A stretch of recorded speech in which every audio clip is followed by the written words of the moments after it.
ये कहानी है एक ऐसे लड़के की जो अपनी क्लास में ज्यादातर शांत ही रहता है, जैसे कोई एसएससीएन, पर अचानक से एक दिन उसके क्लासमेट्स के साथ उसे भी दूसरी दुनिया में समन कर लिया जाता है हीरोज की तरह डीमन लॉर्ड को हराने के लिए। और उसे सही में मिलती है एक एसेसिनेशन क्लास, जिसके बाद से शुरू होती है उसकी एक जर्नी अपनों को बचाने की। कहानी की शुरुआत होती है एक लड़के अकीरा से, जो अकेला बैठा कुछ पढ़ रहा होता है। तभी एक और स्टूडेंट नाना से उससे पूछता है, क्या तुम्हें सिर्फ इसी का स्टोरीज पसंद है? वो कहता है, मैं जो मिले वो पढ़ लेता हूँ, फ्री के बैल के दांत नहीं गिनता। तभी वो सुनता है कुछ लड़कियों को बात करते हुए, हमें तो पता भी नहीं चलता है कि हमारे क्लास में भी है। तभी अचानक से उनके ऊपर एक पोर्टल खुल जाता है और सब टैब हो जाते हैं। नहीं, एक अजीब जगह टेलीपोर्ट हो जाते हैं। वहाँ एक आदमी कुकुम्बर बताता है कि राजा उनसे बात करेगा। सभी पैनिक करने लगते हैं कि ये कौन सी जगह है और हम सब कहाँ हैं। वो कुकुम्बर कहता है, शांत रहो वरना गाजर मूली की तरह काट दूंगा। सभी पूछते हैं, क्या वो दोनों आपके रिश्तेदार हैं? राजा तभी बताता है कि वो लोग रेटारियस नाम के किंगडम में हैं, जो ह्यूमन कॉन्टिनेंट का सबसे बड़ा राष्ट्र है, जिस पर अभी डीमंस अटैक कर रहे हैं। वो आगे बताता है कि उनमें से ही कोई एक हीरो बन के डीमन लॉर्ड को हरा सकता है। और अकीरा ये सुनकर खुश हो जाता है, क्योंकि इसी दिन के लिए तो वो इसी का स्टोरीज देखा करता था। कुकुम्बर सबको कहता है कि क्रिस्टल बॉल पर हाथ रखो और स्टैट शब्द को दिमाग में उस तरह बोलो जैसे अपने क्रश को आई लव यू बोलते हो, जिससे हम सब तुम्हारे स्टैट्स देख सके।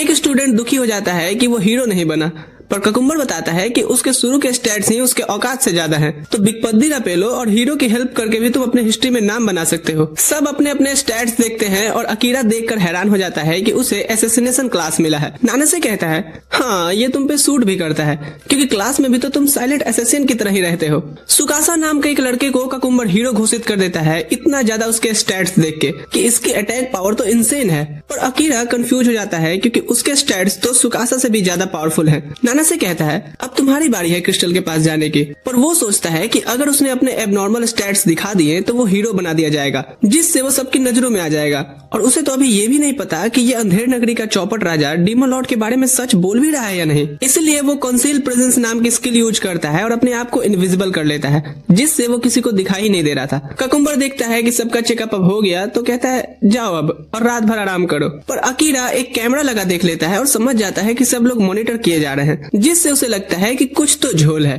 रात को अकीरा अकेले इन्वेस्टिगेट करने निकल पड़ता है। जैसे ही वो आसपास देखते हुए घूम रहा होता है, उसे समझ आ जाता है कि ये वाकई में एक अलग दुनिया है। वो कैसल की छत पर जाता है और अपनी नई बॉडी की 6 पैक्स देख के हैरान रह गया था। तभी उसे राजा और राजकुमारी की बात करने की आवाज सुनाई देती है। वो अपनी प्रेजेंस छुपा करके सुनने लगता है। राजा पूछता है, उनका प्लान ठीक से चल तो रहा है ना?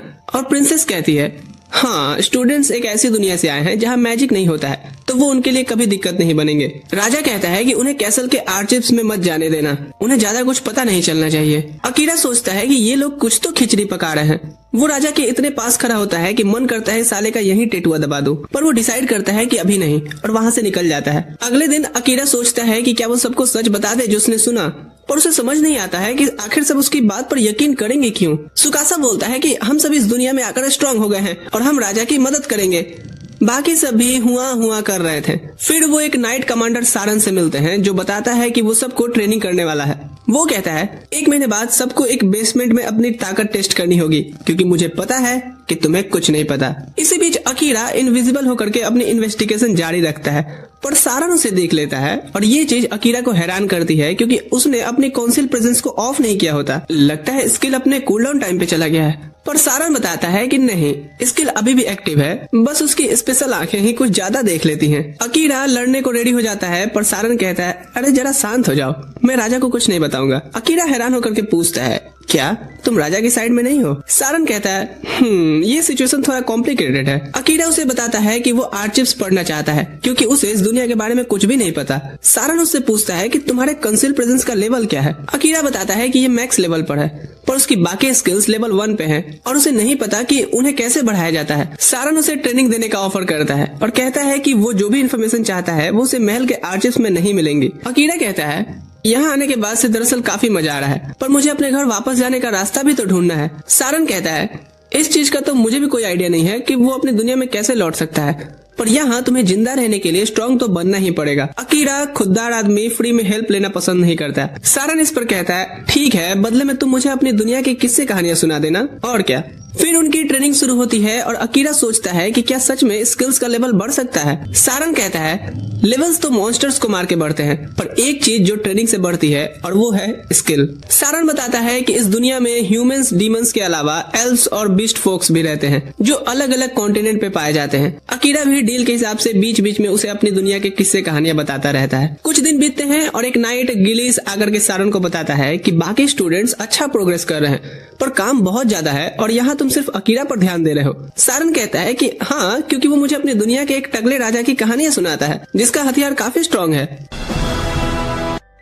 वो आगे गिलिस को बताता है कि अकीरा की council presence skill maxed out है, जो सुनकर वो हैरान होता है क्योंकि सिर्फ पहला इंसान उन्हें मिला है जो ये कर पाया है। अकीरा आता है और सारन को एक बुक दिखाता है जो उसे आर्चिस में मिली थी। सारन कहता है ये बुक मैंने ही लिखी थी, इसे तो मैं अपनी रेसिपीज बुक के साथ रखा था, पर मुझे पता था कि तुम इसे ढूंढ निकालोगे। वो बताता है कि उनका राजा पागल हो गया है और वो लोगों से अपनी मर्जी से सब कुछ करने नहीं दे सकते, पर चूंकि नाइट्स पर राज परिवार का बहुत बड़ा एहसान है इसलिए वो सैन्य शासन भी नहीं लगा सकते। अकीरा कहता है कि मैंने तुम्हारी ये किताब पढ़ी और मुझे समझ में आया कि तुम राजा की मनमर्जी की हुकूमत को गांधीवाद से समाप्त करना चाहते हो, लेकिन अगर ये गांधी मुझे परमिशन दे तो मैं राजा का काम तमाम कर सकता हूँ, जिससे सब आसान हो जाएगा, क्योंकि मेरा तो वैसे भी इस दुनिया से कोई लेना देना नहीं है। वो बताता है कि जिस रात हमें समन किया गया था मैं छुपकर राजा के स्टडी रूम में गया था और मुझे मौका भी मिला था राजा को खत्म कर देने का, इसलिए ये दोबारा करना मेरे लिए बहुत आसान होगा। सारन कहता है नहीं, अहिंसा परमो धर्म, तुमने उसे नहीं मार के बहुत अच्छा किया, क्योंकि किसी की जान लेने का बोझ बहुत बड़ा होता है। भले ही तुम्हें एसेसियन क्लास मिली हो, इसका मतलब ये नहीं कि तुम बस लोगों को मारते फिरो।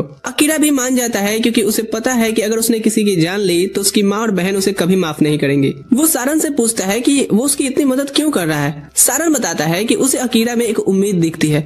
भीड़ों की तरह सर नीचे करके चलने की बजाय वो अपना दिमाग यूज करके अलग रास्ता चुना, और ऐसा सिर्फ वही इंसान कर सकता है जिसने जिंदगी में बहुत कुछ सहा हो। अकीरा कहता है कि वो पहला आदमी है जिसका वो दोस्त अपनी मर्जी से बनना चाहता है। सारन कहता है तो इस दोस्त की जरूरत मुझे एक जगह पड़ने वाली है। 1 महीने बाद सारन सब स्टूडेंट्स को डंजन ले जाता है, पर अकीरा हैरान हो जाता है देख करके कि इतने सारे लोग सिर्फ उसे विदाई देने आए हैं। तभी वो एक लड़की को उन्हें घूरते हुए देखता है। वो पूछता है कभी हॉट लड़का नहीं देखा क्या? लड़की गुस्से में कहती है स्कूल के बच्चों को हीरोज की तरह ट्रीट किया जा रहा है, जिन्हें ये भी नहीं पता कि इन्हें समन करने के लिए कितनी बड़ी कीमत चुकाई गई है।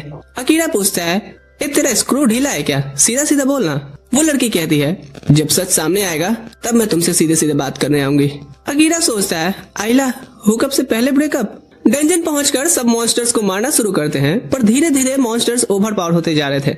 अकीरा रिट्रीट करने को कहता है और सारन यही सही समझता है। वो अपने डिवाइन स्वॉर्ड से रास्ता साफ करता है और सब लोग भागते हैं, पर सामने एक और मॉन्स्टर ग्रुप आ गया था। सुकासा याद करता है कि उसे एक स्मोक ग्रेनेड दिया गया था जो मॉन्स्टर्स को दूर करेगा, पर जैसे ही वो धुआं छोड़ता है वो हैरान हो जाता है कि मॉन्स्टर्स और ज्यादा पावरफुल हो गए हैं। तभी गिलीस और अकीरा पहुंचते हैं और गिलीस खुद हैरान हो जाता है देख करके कि एक मॉन्स्टर स्टूडेंट्स पर अटैक करने वाला है। तभी अकीरा सीधा उस मॉन्स्टर की तरफ दौड़ पड़ता है। वो उसके अटैक को डॉज करता है और उसकी गर्दन में स्वॉर्ड घुसाने की कोशिश करता है, पर उसकी तलवार वहीं टूट जाती है उस मॉन्स्टर की स्किन सख्त होने पे। सुकासा अकीरा की मदद को आता है, पर अकीरा उसे रोकता है ये कहते हुए कि तुम्हारा खुद हाथ चोटिल है। सुकासा रोता शकल बना के कहता है कि हीरो होने के नाते सबको बचाने की जिम्मेदारी मेरी होनी चाहिए थी, पर अकीरा कहता है कि हम अपना ख्याल रख सकते हैं। पर सुकासा अपना आपा खोना शुरू कर देता है क्योंकि उसे लगता है कि वो हीरो के नाम पर कलंक है। अकीरा एक लड़की को कहता है जाओ इसका ले जाके स्ट्रेस दूर करो, तब तक मैं इस छुछुंदर को उसके स्ट्रेस के साथ मिटाता हूँ। लगता है मुझे अपनी सीक्रेट स्किल का यूज करना पड़ेगा। ये है हीरो टाइम। तभी सारन कहता है ओ बेंटन के मरीज, मेरी सिग्नल का इंतजार कर। सारन का शरीर चमकने लगता है और वो उस मॉन्स्टर पर लाइटनिंग स्ट्राइक मारता है। देन अकीरा अपना शैडो मैजिक एक्टिवेट करता है, अपने शैडो स्पाइक से उसे जख्मी करता है और धीरे धीरे उसे डार्कनेस में खींच लेता है, जिससे उस मॉन्स्टर का मुंडी अलग हो गया था। पर अकीरा एक्सेस यूज से अपना कंट्रोल खोना शुरू कर देता है, जिस पर सारन उसे तुरंत अपनी मैजिक से शांत करता है। वापस कैसल पहुंचने के बाद सारन अकीरा का शुक्रिया करता है कि सब उसकी वजह से बच पाए हैं, पर अकीरा कहता है नहीं, तुमने ही मेरे मैजिक को बेकाबू होने से रोका, वरना ये सबके लिए खतरनाक हो सकता था। सारन कहता है कि ये जो भी मैजिक तुमने यूज किया वो तुम्हारे शरीर पर बहुत बोझ डालती है, इसलिए उसे कम ही यूज करना। सारन उसे एक कटाना देता है जो पहले हीरो ने बनवाई थी। अकीरा पूछता है कि ये सुकासा को क्यों नहीं दी जा रही। मैं नहीं चाहता कि राजा को ये बात पता चले, क्योंकि मैंने ये छुप कर रॉयल आर्मरी से चुराई है। कटाना का नाम उसके ऊपर लिखा होता है, जो सारन पढ़ नहीं सकता था, पर अकीरा पढ़ लेता है क्योंकि वो जापानीज में लिखा हुआ था। पहले हीरो का संदेश कि मैं चाहता हूँ कि ये तलवार अपने सही अधिकारी को मिले। अकीरा सोचता है कि इतना प्यारा संदेश जिसने लिखा होगा, काश वो इंसान से कभी मिल पाता। अकीरा अभी भी सुकासा की हालत को लेकर परेशान है, क्योंकि उस पर डाला गया कर्ज बहुत शक्तिशाली है। सारन कहता है कोई शक नहीं कि ये किसने किया होगा। रात में हम देखते हैं राजकुमारी एक कैसल से सुकासा पर कर्ज कर रही होती है। तभी अकीरा उसके पीछे से आकर के कैसल के 2 टुकड़े कर देता है। वो पूछता है कि उसने सुकासा को कर्ज क्यों किया, छोटी बच्ची हो क्या? पर राजकुमारी कुछ नहीं बताती। अकीरा के जाते ही वो एक अलमारी खोलती है जिसमें बहुत सारे क्रिस्टल पड़े होते हैं, जिनसे वो अब बाकी स्टूडेंट्स को कर्ज करने वाली होती है। बाद में अकीरा सारन को बताता है कि उसका शक सही था, ये उसी का काम है। सारन पूछता है कि क्या अकीरा ने अपनी शकल राजकुमारी को दिखा दी? अकीरा कहता है हाँ, तो क्या मुझे बैटमैन बन के जाना चाहिए था? मैंने उसे इन्फॉर्मेशन निकालने की कोशिश की, पर उसने कोई सीधा जवाब नहीं दिया। सारन कहता है कि राजकुमारी तो सिर्फ राजा की कठपुतली है, और कहता है कि अकीरा आज रात कैसल में नहीं रुक सकता, क्योंकि राजकुमारी अब हीरो के अलावा सारे स्टूडेंट्स को भी कर्ज करेगी, पर तुम्हें नहीं कर सकती क्योंकि तुमने उस क्रिस्टल पर अपना हाथ नहीं रखा था, तो इसलिए वो तुम्हें एलिमिनेट करवाने की कोशिश करेगी। अकीरा कहता है ए शांति स्तूप, मैंने इतनी बड़ी गलती की है, तो मुझे डांट क्यों नहीं रहा? सारन कहता है बच्चे गलती करते ही हैं, और बड़े उन्हें संभालने के लिए होते हैं। काश मेरी दुनिया के भी बड़े लोग तुम्हारे जितना समझदार होते। सारन मजाक में कहता है अच्छा, तो जब तू अपनी दुनिया में लौटेगा ना, तो मुझे भी अपने साथ ले चलना, मैं सभी को अपने जैसा समझदार बना दूंगा। अगली सुबह अकीरा उठकर देखता है कि सब स्टूडेंट्स बाहर इकट्ठा हैं। वो देखने जाता है तो हैरान हो जाता है कि सारन मरा पड़ा है। सब लोग अकीरा को दोष दे रहे होते हैं, क्योंकि सारन को उसी के डैगर से मारा गया है। वो डिफेंड करता है पर मेरी डैगर तो डंजन में टूट गई थी ना, तुम सबने देखा था। पर राजा तुरंत नाइट से कहता है पकड़ो इसे। अकीरा तुरंत से काउंसिल प्रेजेंस का इस्तेमाल करके वहाँ से गायब हो जाता है। वो गिलिस के पास पहुँचता है और गिलिस उसे बताता है कि सारन को राजा के खास कातिलों ने मारा है, जिनको नाइट रावंस कहते हैं। पर सारन ने अपने कमरे में अकीरा के लिए कुछ हिदायत छोड़ रखी है, इसलिए अकीरा को वो सब लेकर के तुरंत यहाँ से भाग जाना चाहिए। रात में राजकुमारी राजा को बताती है कि उसने हीरो के अलावा सारे स्टूडेंट्स पर कर्ज लगा दिया है, इसलिए अब उन्हें सिर्फ एक बहाना चाहिए पूर्वी इलाके पर जंग छेड़ने की। राजा कहता है स्टूडेंट्स उसके लिए बहुत जरूरी हिस्सा है, और वो अकीरा भी ज्यादा दिन तक इस दुनिया में जिंदा नहीं बच पाएगा, पर फिर भी नाइट सावन को उसके पीछे भेजो। अकीरा डंजन की तरफ बढ़ रहा था, क्योंकि सारन ने उसे कहा था कि ये छुपने के लिए सबसे बेस्ट जगह है, और यही उसकी क्लास लेवल बढ़ाने का सबसे तेज तरीका भी। साथ ही सारन ने उसे वार्न किया था कि उसका काउंसिल वाला स्किल हाई रैंक मॉन्स्टर्स से उसे नहीं बचा पाएगा, क्योंकि उनकी सेंस ऑफ स्मेल और हियरिंग बहुत तेज होती है। पर अगर अकीरा अपना एसेसिनेशन स्किल लेवल अप कर ले, तो वो अपनी खुशबू, कदमों की आहट और शरीर का सिग्नेचर तक छुपा सकता है। उसे याद आता है कि सारन ने कहा था कि उसे अभी बहुत लंबा रास्ता तय करना है, लेकिन यकीन मानो ये संघर्ष वाला सफर उसके लिए अच्छे अच्छे बदलाव लेकर के आएगा, और जब उसकी क्लास लेवल 100 तक हो जाएगी, तब एक स्पेशल स्किल अनलॉक होगा। सारन उसे हर 10th फ्लोर पर बॉस के होने की हिदायत दी है। जब अकीरा पहली बॉस रूम में जाता है तो उसे एक किमेरा दिखाई देती है, जो तुरंत उस पर हमला कर दी थी। अकीरा उसके पंजों से बच जाता है, पर किमेरा की पूंछ जहरीली अटैक छोड़ देती है, जिससे अकीरा गिर पड़ा था। किमेरा उसे दूर फेंक देती है। अकीरा सोचता है कि अगर वो यहाँ मर गया तो सारन का बदला कैसे लेगा, इसीलिए वो अपना शैडो मैजिक एक्टिवेट करता है, जो किमेरा को टुकड़ों में फाड़ देता है। अकीरा खुद क्रिटिकल कंडीशन में होता है, तो उसका शैडो मैजिक अपने आप रिकवरी मोड में चला जाता है और उसे हील करने लगा था। उधर सुकासा डिसाइड करता है कि उन्हें डीमन लॉर्ड से लड़ने जाना चाहिए, पर बाकी स्टूडेंट्स मना कर देते हैं, क्योंकि वो अभी डिस्परेशन में है। उन्हें भी लगता है कि अकीरा ने सारन को मारा है। सुकासा समझ जाता है कि सब प्रिंसेस के कर्ज के अंडर है, जैसा गिलिस ने बताया था। फिर वो अकेला ही जाने का फैसला करता है, पर अचानक से स्टूडेंट्स उसके साथ चल पड़ते हैं। शहर के बाहर निकल सुकासा पूछता है कि सब उसके साथ क्यों आए। तब यूकी कहती है कि अब उन पर राजकुमारी का कर्ज काम नहीं कर रहा। असाही बताता है कि शायद ये मैंने किया, क्योंकि मुझे याद आ रहा है कि मैं किसी अजीब कमरे में कुछ क्रिस्टल तोड़े थे। हमें पता चलता है कि गिलिस ने अपनी मैनिपुलेशन स्किल से असाही को कंट्रोल किया, क्योंकि सारन का यही अंतिम आदेश था। असाही सोचता है कि उन्हें अब अकीरा को ढूंढना होगा, क्योंकि वो निर्दोष है। उधर अकीरा एक सपना देखता है उस वक्त का जब असाही से उसकी पहली मुलाकात हुई थी। अकीरा एक जॉब कर रहा होता है और उसे कहता है कि इस बात को कभी स्कूल में किसी से न बताए, क्योंकि वो नहीं चाहता कि उसकी बहन को पता चले कि वो काम भी करता है। फिर वो दोनों अपनी बहनों की फोटो देखते हैं, जो एक दूसरे की दोस्त होती है। अकीरा जागता है तो हैरान होता है कि उसके जख्म पूरी तरह से ठीक हो चुके हैं। वो अपना स्टैट्स खोलता है और देखता है कि उसके स्टैट्स बढ़ गए हैं। वो हैरान होता है देख करके कि उसका शैडो मैजिक 2 लेवल बढ़ गया है। जबकि उसने तो सिर्फ अभी एक ही बार यूज किया था। उसे लगता है कि इसलिए अब उसे उसका कंट्रोल आसान लग रहा है। आगे बढ़ते हुए अकीरा एक स्लाइम से टकराता है। जब वो स्लाइम को काट कर रख देता है तो उसके अंदर से एक एल्फ लड़की एमेलिया निकलती है। अकीरा उस पर वर्ल्ड आई स्किल यूज करके इन्फॉर्मेशन लेना चाहता है, पर उसे इतनी ज्यादा चीजें दिखने लगती है कि वो तुरंत स्किल कैंसिल कर देता है। उसे लगता है कि ये स्किल बहुत खतरनाक होगी। तभी एमेलिया होश में आती है और कहती है वो ठीक है, पर अकीरा को पता है कि उसका एचपी बहुत कम है। वो नोटिस करता है कि एमेलिया के पास भी वर्ल्ड आई स्किल है। जब एमेलिया उसे नाम से बुलाती है तो अकीरा कहता है बिना नाम पूछे किसी को उसके नाम से बुलाना प्राइवेसी का हनन है, जबकि उसे पता होता है कि एमेलिया उसका स्टैट्स देख सकती है। एमेलिया फिर बेहोश हो जाती है और अकीरा समझ जाता है कि उसे बुखार है। वो उसकी देखभाल करता है और कुछ देर बाद वो पेट की आवाज से उठ जाती है। अकीरा उसे खाना देता है और एमेलिया पूछती है कि उसे बीमार लोगों की देखभाल कैसे आती है। अकीरा बताता है कि वो अपनी बीमार माँ का हमेशा ख्याल रखते आया है। तभी वो देखती है कि अकीरा ने पत्थर पर कुछ लिखा है। अकीरा कहता है कि ये फ्लोर नंबर है। उसे याद आता है कि अकीरा ने पहले कहा था कि ये 75 फ्लोर है। वो पूछती है कि वो 69 फ्लोर पर क्यों है। तो अकीरा कहता है कि इस फ्लोर पर पानी सबसे करीब में था।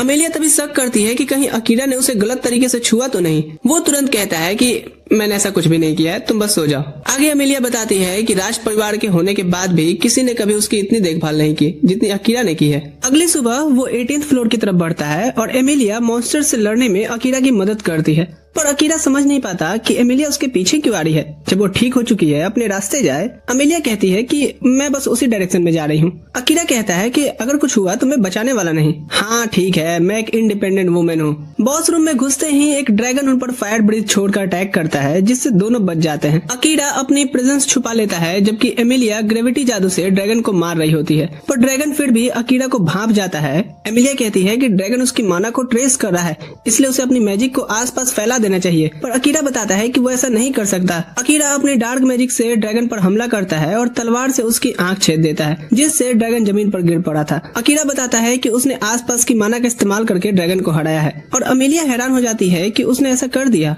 अचानक वो चमकने लगता है और एक बिल्ली की शक्ल ले लेता है, जो देख वो दोनों के होश उड़ जाते हैं। एमेलिया बताती है कि ये अभी भी जिंदा है, बस रूप बदल रहा है, क्योंकि असली ड्रैगन्स इतनी आसानी से नहीं गिरते हैं, जिससे अकीरा को शक होता है कि एमेलिया वर्ल्ड आइज का इस्तेमाल कर रही है। तभी वो पूछती है कि तुम अपने वर्ल्ड आइज क्यों नहीं यूज कर रहे। अकीरा बताता है कि मैं उसे कंट्रोल नहीं कर पाता। बिल्ली हैरान होती है कि वो दोनों से हार गया और बताता है कि वो बस मजे लेने के लिए ड्रैगन बना था, पर ये चीज मेरे पे ही भारी पड़ गई। अकीरा को यकीन नहीं होता कि वो बोल भी सकता है। वो कहता है कि मुझे मॉन्स्टर मत समझो, मुझे तो बस डीमन किंग ने एक तेज दिमाग प्राणी के रूप में बनाया था। खैर छोड़ो, तुम जैसा छोटा लड़का है ये सब कुछ नहीं समझेगा। अकीरा कहता है भूलो मत कि तुम हमारी कैद में हो। वो कहता है हाँ मुझे फर्क नहीं पड़ता, मैं अपना संदेश दे करके रहूंगा, उसके बाद तुम मुझे मार देना। वो बताता है कि डीमन किंग अकीरा का अपने किले में इंतजार कर रहा है। अकीरा हैरान हो जाता है कि डीमन किंग को उसके बारे में कैसे पता चला। वो कहता है अबे मुझे क्या पता।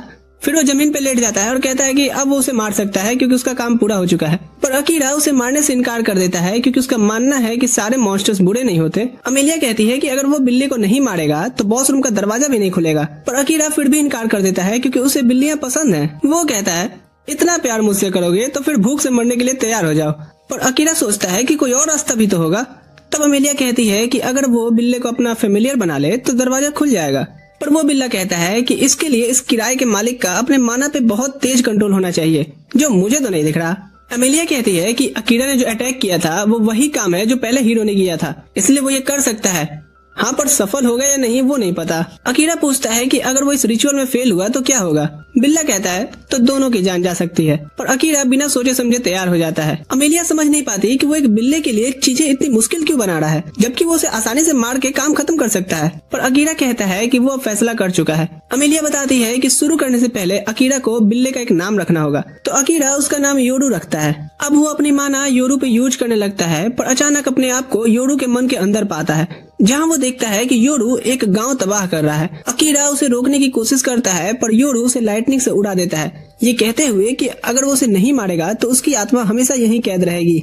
योरू उसे खरोच मारता है और इधर अकीरा के असली शरीर से भी खून बहने लगा था, जो देख एमेलिया घबरा गई थी। अकीरा चाकू फेंक कर एक्शन में आता है तो योरू सोचता है कि आखिरकार फाइनली ये लड़ने के मूड में आ गया। योरू रूप बदलने लगता है, पर अकीरा जानबूझकर उसके पंजे से टकराता है और कहता है कि मैं तुम्हें नहीं मारूंगा और मुझे पता है कि तुम भी मुझे नहीं मारना चाहते। योरू कहता है कि तुम गलत हो, मॉन्स्टर्स की फितरत ही होती है दूसरी जातियों को चोट पहुंचाना। अकीरा कहता है पर मैं जानता हूँ तुम इस जिंदगी से थक चुके हो। सुनो, मैं तुम्हारा ख्याल रखूंगा और तुम्हें किसी को नुकसान भी नहीं पहुंचाने दूंगा। अचानक से योरू शांत हो जाता है और उसका फेमिलियर बन जाता है। अकीरा फिर होश में आता है और वो योरू को जैसे ही सहलाता है उसके शरीर पर साइन बदल जाते हैं। अमेलिया बताती है कि इसका मतलब दोनों की बॉन्डिंग जुड़ चुकी है। योरू उसके साथ वफादारी की कस्में खाता है। तभी एक टेलीपोर्टेशन का सर्कल खुल जाता है, पर योरू अभी जख्मी है इसलिए वो जाने से पहले उसके ठीक होने का इंतजार करने का फैसला लेते हैं। अमेलिया कहती है कि वक्त काटने के लिए बातें करते हैं और योरू भी मान जाता है। उसे लगता है कि अब वो सब एक दूसरे को अच्छे से जानना चाहते हैं। इधर दूसरी तरफ सुकासा और उसके साथी एक नगर में पहुंचते हैं जो बिल्कुल उनके देश जैसा लगता है। सभी नए कपड़े पहनते हैं, खाना खाते हैं और सुकासा फिर कहता है कि हमें बैठकर प्लान बनाना चाहिए। सबसे पहला काम हमें नौकरी ढूंढना है। नानसे कहता है कि उन्हें साथ में जाकर के एडवेंचरर बनना चाहिए। सुकासा मानता है और कहता है कि हाँ, इससे हमें इस दुनिया की जानकारी भी मिलेगी। डेओस सोचता है कि क्या कोई किताब होगी जिसमें घर वापस जाने का तरीका लिखा हो। सुकासा कहता है घर वापसी का एक ही रास्ता है।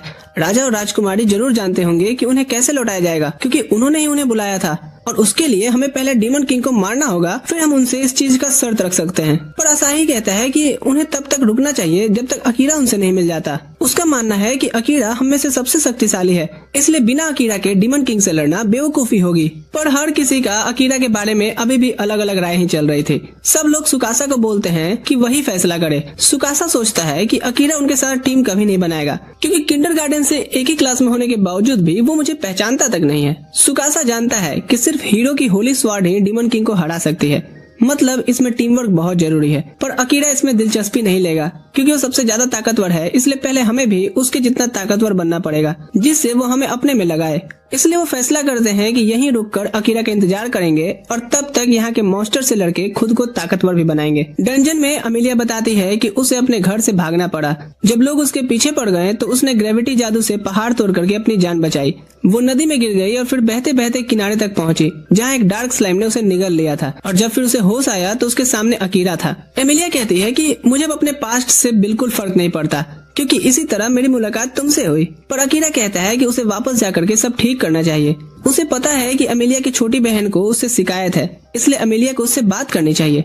पर अमेलिया कहती है कि ये उतना भी आसान नहीं है। अकीरा उसे एक किस्सा बताता है कि एक बार उसने अपनी बहन के लिए नया फोन लिया था, पर उसकी बहन नाराज हो गई क्योंकि वो नहीं चाहती थी कि अकीरा उसके लिए इतनी मेहनत करे। तब उनकी माँ ने कहा था कि अकीरा ऐसा इसलिए करता है क्योंकि वो तुमसे बहुत प्यार करता है। वो कहता है कि चाहे अपनों से लड़ाई ही क्यों न हो जाए, बाकी सब तो सपने होते हैं, पर अपने तो अपने होते हैं ना। और मैं भी चाहता हूँ कि अपनी माँ और बहन को एक बार देखूं, लेकिन तब तक नहीं जब तक मैं सारन का बदला नहीं ले लेता। तभी अचानक उसके आसपास डार्क एनर्जी घूमने लगती है, पर वो खुद को संभाल लेता है। योरू से कहता है, मालिक अपनी खूनी भावनाओं को थोड़ा कंट्रोल में रखो।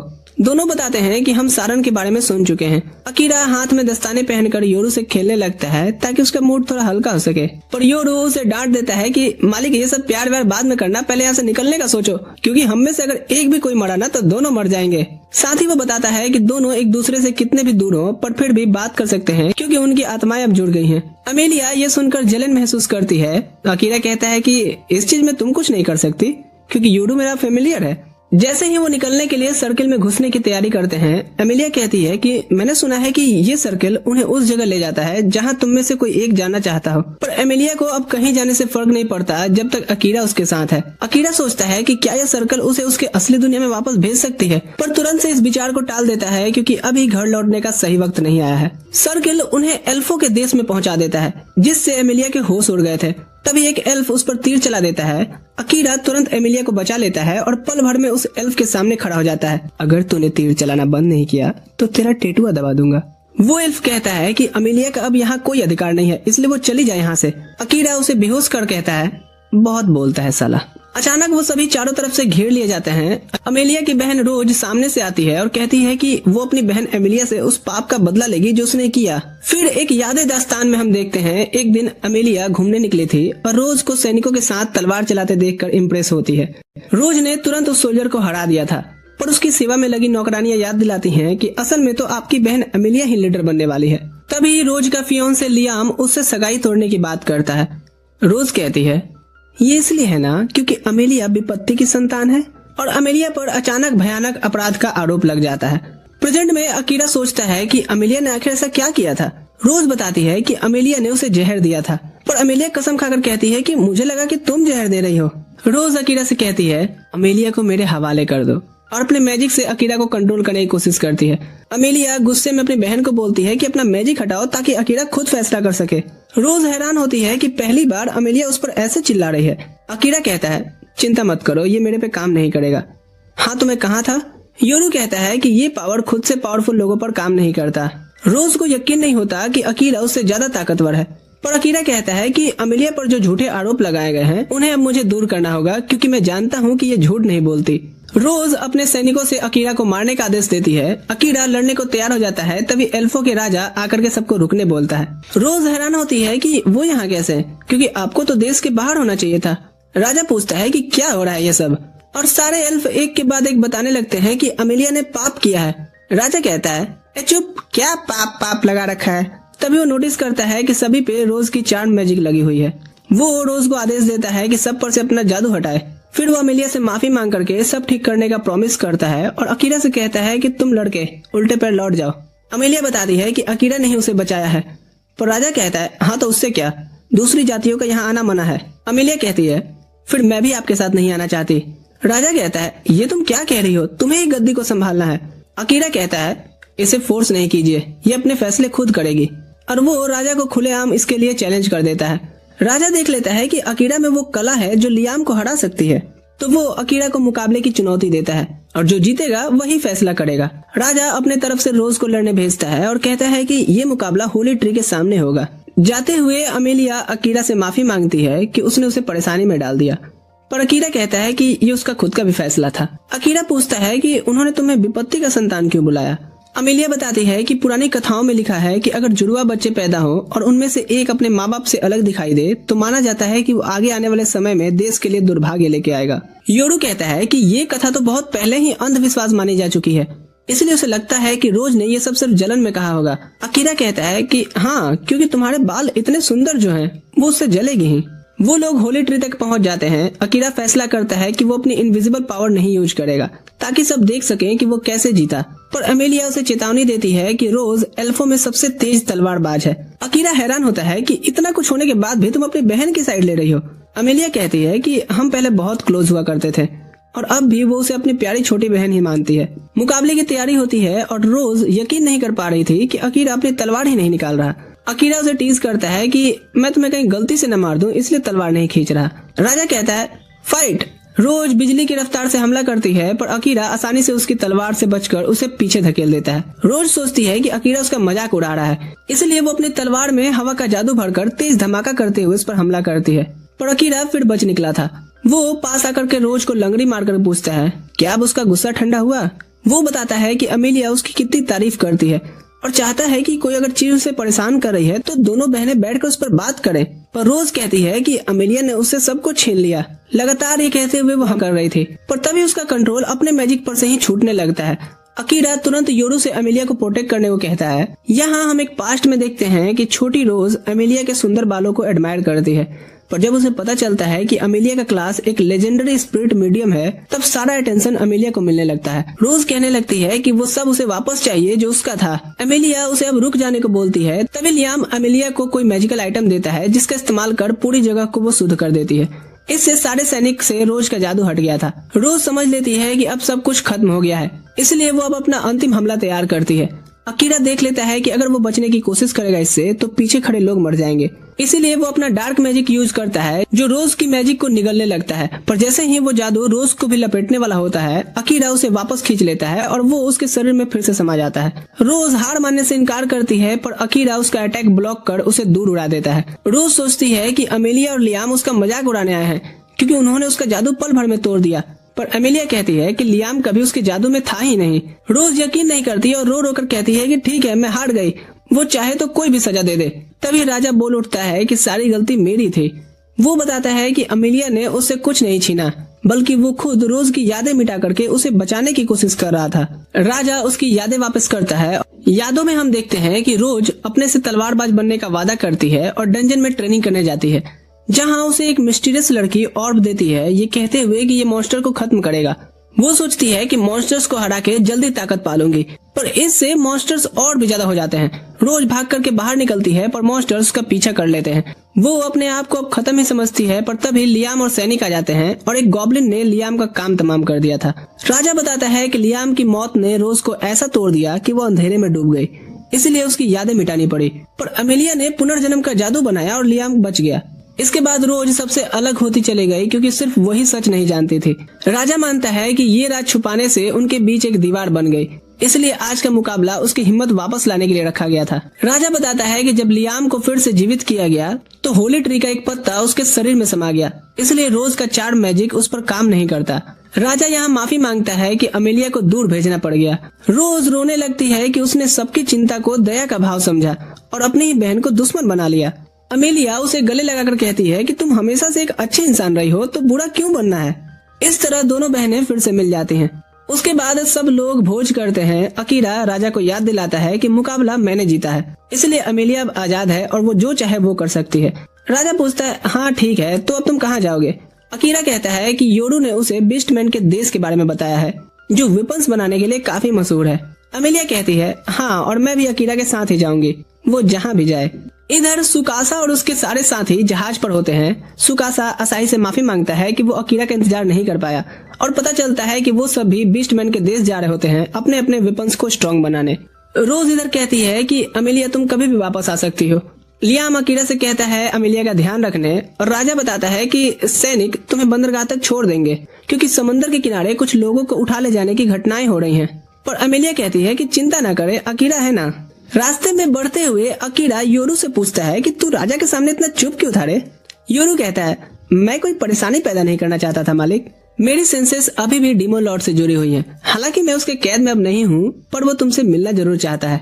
एमिलिया सोचती है कि शायद वो अकीरा से दोस्ती करना चाहता हो। योरू कहता है, हो सकता है, क्योंकि उसे मालिक का दबदबा पसंद है। जिस तरह से इन्होंने डार्क मैजिक को उस फाइट में कंट्रोल किया। अकीरा बताता है कि वो इसलिए कर पाया क्योंकि वो रोज को बचाने के लिए बेचैन था। तभी अचानक उसे किसी की प्रेजेंस फील होती है और वो कैरेज को रोकने को कहता है। वो देखते हैं कि कुछ लुटेरे उनका पीछा कर रहे हैं। सब लोग अपने हाथ बांध ले, वरना इस लड़की को मार दिया जाएगा। उन्हें समझ आ जाता है कि ओ, तो इस तरह की किडनैपिंग की बात राजा कर रहे थे। अमेलिया को देख करके उन्हें पता चल जाता है कि ये तो एल्फ्स की राजकुमारी है, इसलिए वो तो खुश हो जाते हैं कि उन्हें तो जैकपॉट लग गया और सोचते हैं कि उनका मालिक ग्राहम इससे बहुत खुश होगा। अकीरा अपने स्किल से उन्हें पल भर में गिरा देता है और बाकी एल्फों को कहता है कि उन्हें बांध दो। जब अमेलिया उस लड़की को आजाद कर रही होती है, एक एल्फ बताता है कि उसने ग्राहम के बारे में सुना है, वो बीस्टमैन देश का एक रॉयल है। अकीरा फिर एल्फों को कहता है कि इन लुटेरों को महल ले जाकर के जेल में डाल दो। फिर वो शिप तक आते हैं और अकीरा कहता है कि उसे और ज्यादा ताकत चाहिए ताकि वो सारन का बदला ले सके। योरू बताता है कि एक पोर्ट सिटी में लेब्रियंथ है जहाँ जाकर के वो अपने स्टैट्स बढ़ा सकते हैं, पर वहाँ पहुँचने में कुछ दिन लगेंगे, तब तक आराम करो। एमिलिया बहुत खुश होती है क्योंकि पहली बार वो जहाज का सफर कर रही थी, पर उसे बुरा लगता है कि अकीरा सारा वक्त तो किताब में ही पढ़ा रहता है। अकीरा कहता है, हे, ये किताब तुम्हारे डैड ने ही दी है। अमेलिया कहती है, तुम बेवकूफ हो जो एक लड़की के साथ खूबसूरत नजारे का लुफ्त न लेके किताबों में लगे हो। कुछ दिनों बाद वो पोर्ट सिटी पहुंच जाते हैं। अकीरा देखकर हैरान होता है कि इंसान यहाँ बीस्टमैन के लिए काम कर रहे हैं। शहर में घूमते वक्त कुछ बीस्टमैन कहते हैं, ये लड़की हमें दे दे। अकीरा मना कर देता है और वो इस बात पर गुस्सा हो जाते हैं कि एक इंसान उनका हुक्म नहीं मान रहा। हमला करने जा रहे होते हैं कि अकीरा डार्क मैजिक चलाकर उनकी आंखें चौंका देता है। वो आसानी से उनके बीच से निकल जाता है बिना किसी को हर्ट किए, क्योंकि वो हंगामा नहीं चाहता था। एमिलिया नोटिस करती है कि सभी बीस्टमैन योरू को देखकर डर रहे हैं। वो पूछती है, ऐसा क्यों है। योरू कहता है, अब क्या कहूँ मोहतरमा, इतना समझ लीजिए कि इस देश में काली बिल्लियों का जलवा है। तभी एक आदमी छुप कर उन्हें देख रहा होता है। शाम को सभी होटल में खाना खाकर आराम करने जाते हैं। अमेलिया चाहती है कि वो अकीरा के पास सोए।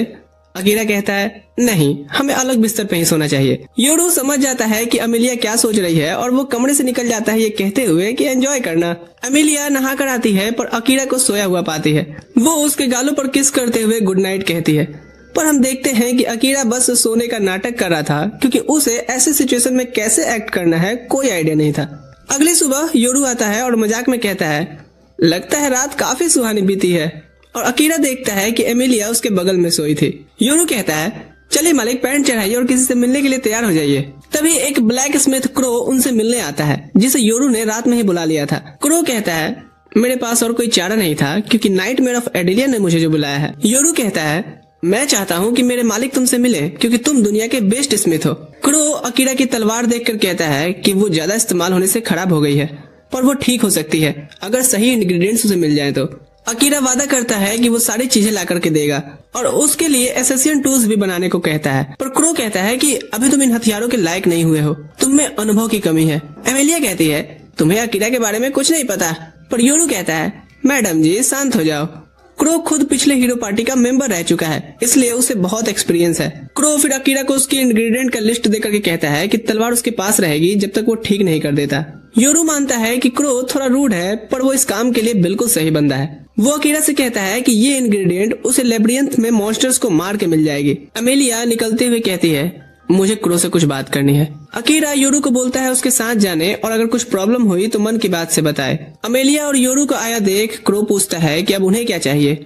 मुझे पता है पिछली बार हुई डीमन लॉर्ड से फाइट में सिर्फ तुम और हीरो ही बच पाए थे। क्रो कहता है ओह तो तुम यहाँ मुझे बचे होने पे डांटने आई हो क्या? पर अमेलिया कहती है नहीं, वो बेशक ताकतवर योद्धा होगा इसलिए बच पाया। वो क्रो से कहती है कि मुझे लड़ना सिखाए, मैं अकीरा की ताकत बनना चाहती हूँ, बोझ नहीं। पर क्रो कहता है कि वो स्टूडेंट्स अब नहीं बनाता क्योंकि जिसे भी उसने सिखाया वो सब फेल हो गए। अमेलिया वादा करती है कि वो कभी फेल नहीं होगी। वो बताती है कि उसे मजबूत बनना है क्योंकि वो अकीरा के साथ हमेशा रहना चाहती है। क्रो योरू से कहता है नाइटमेयर ऑफ एडेलिया, हमारे बीच ऐसी डील तो नहीं हुई थी। योरू कहता है मुझे उस नाम से मत बुलाओ। क्रो कहता है क्यों नहीं, तुम इसके लायक हो, एक टाइम पे तुमने पूरे बीस्टमैन टाउन को डरा जो दिया था। एमेलिया पूछती है ऐसा क्या कर दिया था तुमने? हम एक 100 साल पुरानी पास्ट देखते हैं। एडेलिया खुशहाल शहर हुआ करता था, पर उन्होंने डीमन लॉर्ड से उलझना चाहा, जिस पर डीमन लॉर्ड वार्निंग के तौर पर योरू को भेजे थे।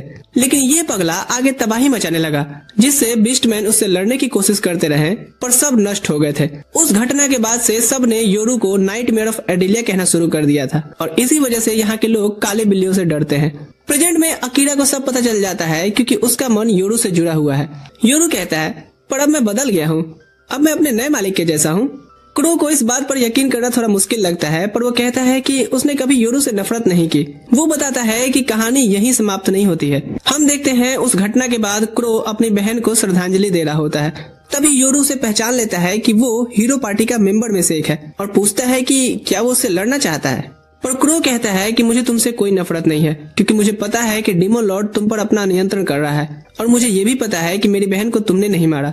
वो बताता है कि जब उसकी बहन एडेलिया में फंसी हुई लोगों को बचाने गई थी तब ग्राहम डर गया था कि योरू उनके पीछे पीछे आकर के हमें भी न मार दे, इसलिए उसने अपने आदमियों को हुक्म दिया कि सबको मार दो। सीन वापस प्रेजेंट में शिफ्ट होता है और क्रो बताता है कि उसने ग्राहम से बदला इसलिए नहीं लिया क्योंकि मेरी बहन भी नहीं चाहेगी कि मैं इस रास्ते पर चलूं। अमेलिया कहती है मुझे तुम्हारी बहन पे तरस आ रहा है क्योंकि तुम अपनी डरपोकता को अपनी बहन का बहाना दे रहे हो। वो बताती है कि वो भी ऐसी ही थी अकीरा से मिलने से पहले, हमेशा अपने आप को रोकती थी और सोचती थी कि वो सब अपनी बहन के लिए कर रही है, पर अकीरा ने उसे दिखाया कि वो कितनी गलत सोचती थी एक्शन ना लेकर के। उधर अकीरा शहर में लेब्रियंथ ढूंढ रहा होता है, तभी अचानक ढेर सारे मॉन्स्टर शहर पर हमला कर देते हैं जिससे लोग इधर उधर भागने लगे थे। एमेलिया अपनी मैजिक यूज करके मॉन्स्टर्स को कुचल देती है और योरू सिविलियंस को भगा करके सुरक्षित जगह पहुंचाता है। तभी वो आदमी सामने आता है जो उनका पीछा कर रहा था। एमेलिया उसे पहचान लेती है कि ये वही है जिसने रोज को धोखा से वो ऑर्ब दिया था। वो अपना नाम ओडम बताता है और कहता है कि डीमन लॉर्ड ने उसे ऑर्डर दिया है कि तुम्हें जिंदा रखा जाए। फिर वो और भी मॉन्स्टर्स को बुला लेता है ताकि अमेलिया को घेरा जा सके। अकीरा एक मॉन्स्टर को इधर काट डालता है, तब योरू से बताता है कि अमेलिया को उठा करके ले जाया गया है। वो कहता है तो तू क्या भजिया तल रहा था? वो तुरंत से उस लेब्रियंथ की ओर निकलता है और रास्ते में आने वाले मॉन्स्टर्स को मारते जा रहा था, पर उनकी तादाद बढ़ते जा रही थी, इसलिए वो योरू को पीछे रहने का हुक्म देता है और अपने शैडो हाउंड मैजिक का यूज करके अपने आसपास के सारे मॉन्स्टर्स को निशाना बनाता है। मैजिक इस्तेमाल करते हुए वो चीख रहा था। उसे एहसास होता है कि पहली बार उसने किसी के लिए इतना गुस्सा महसूस किया है। उसके लिए एमेलिया बहुत कीमती हो चुकी है। वो शैडो मैजिक पूरा एरिया साफ कर देता है और अकीरा भी अपनी सीमा पार कर चुका था और बेहोश होकर के वहीं गिर पड़ा था। योरू उड़ करके उसके पास आता है, पर अकीरा अपने आप रिकवरी मोड में चला गया था और उसकी शैडो मैजिक उसके शरीर को ठीक करने लग जाती है। जब अकीरा होश में आता है, योरू से बताता है कि उसने उसे क्रो के घर ला करके सुलाया है और उसे एक दिन बाद होश आया है। अगर शैडो मैजिक उसे हील नहीं करता तो वो वहीं मर जाता। वो पूछता है कि आखिर ये मैजिक है क्या? अकीरा कहता है कि अभी उससे भी जरूरी कुछ और पता लगाना है। वो तुरंत जानने की कोशिश करता है कि अमेलिया है कहाँ। क्रो कहता है कि एक दिन बीत चुका है और अमेलिया शायद डीमन रियाल में ले जाई जा चुकी होगी। अकीरा कहता है कि मुझे उससे फर्क नहीं पड़ता, मैं उसे ढूंढ निकालूंगा। क्रो उसे शांत करता है और पूछता है कि बिना हथियारों के वो क्या करेगा। फिर वो उसकी हथियार दिखाता है जो उसने ठीक कर दिया था। अकीरा देखकर हैरान होता है कि उसकी तलवार को उसने 2 हिस्सों में कर दिया है, क्योंकि इससे हमला करना आसान होता है। क्रो उसे एक अंगूठी भी देता है जो पिछले हीरो ने बनवाई थी। अंगूठी उस चीज की तरफ रास्ता दिखाती है जिसे पहनने वाला ढूंढ रहा है। अकीरा अंगूठी को आजमाता है, तभी रेड बीम निकल करके सामने पॉइंट करती है। योरू कहता है यानी कि वो अभी भी लेबिरिंथ में ही है।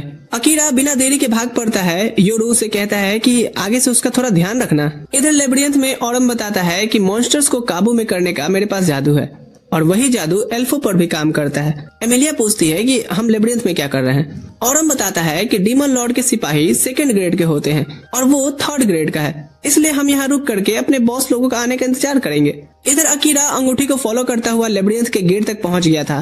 तभी एक लड़की सामने आ जाती है जिसे अकीरा उस गांव में पहले भी देख चुका होता है। वो कहती है कि वो भी अमेलिया को ढूंढने जाना चाहती है। अकीरा उसका कॉलर पकड़ पूछता है कि उसे कैसे पता चला कि अमेलिया लेबिरिंथ में है। वो बताती है कि मैंने अपनी सेंट ट्रैकिंग स्किल से अमेलिया का पता लगाया। अकीरा पूछता है और वो क्यों। वो अपना परिचय देती है कि मेरा नाम ले है, मैं बीस्टमैन किंगडम की पहली राजकुमारी हूँ। मैंने सुना कि अमेलिया को डीमन लॉर्ड निशाना बना रहा है, इसलिए मैं उसे चेतावनी देने आई थी, पर शायद देर कर दी। अकीरा अपनी वर्ल्ड स्किल का यूज करके पता लगाता है कि वो झूठ नहीं बोल रही।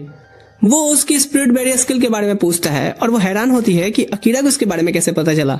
ले बताती है कि आम बैरियर एक जगह लगाई जा सकती है, पर उसकी स्पिरिट बैरियर चलती फिरती चीजों पर भी लग सकती है, यहाँ तक कि इंसानों पर भी।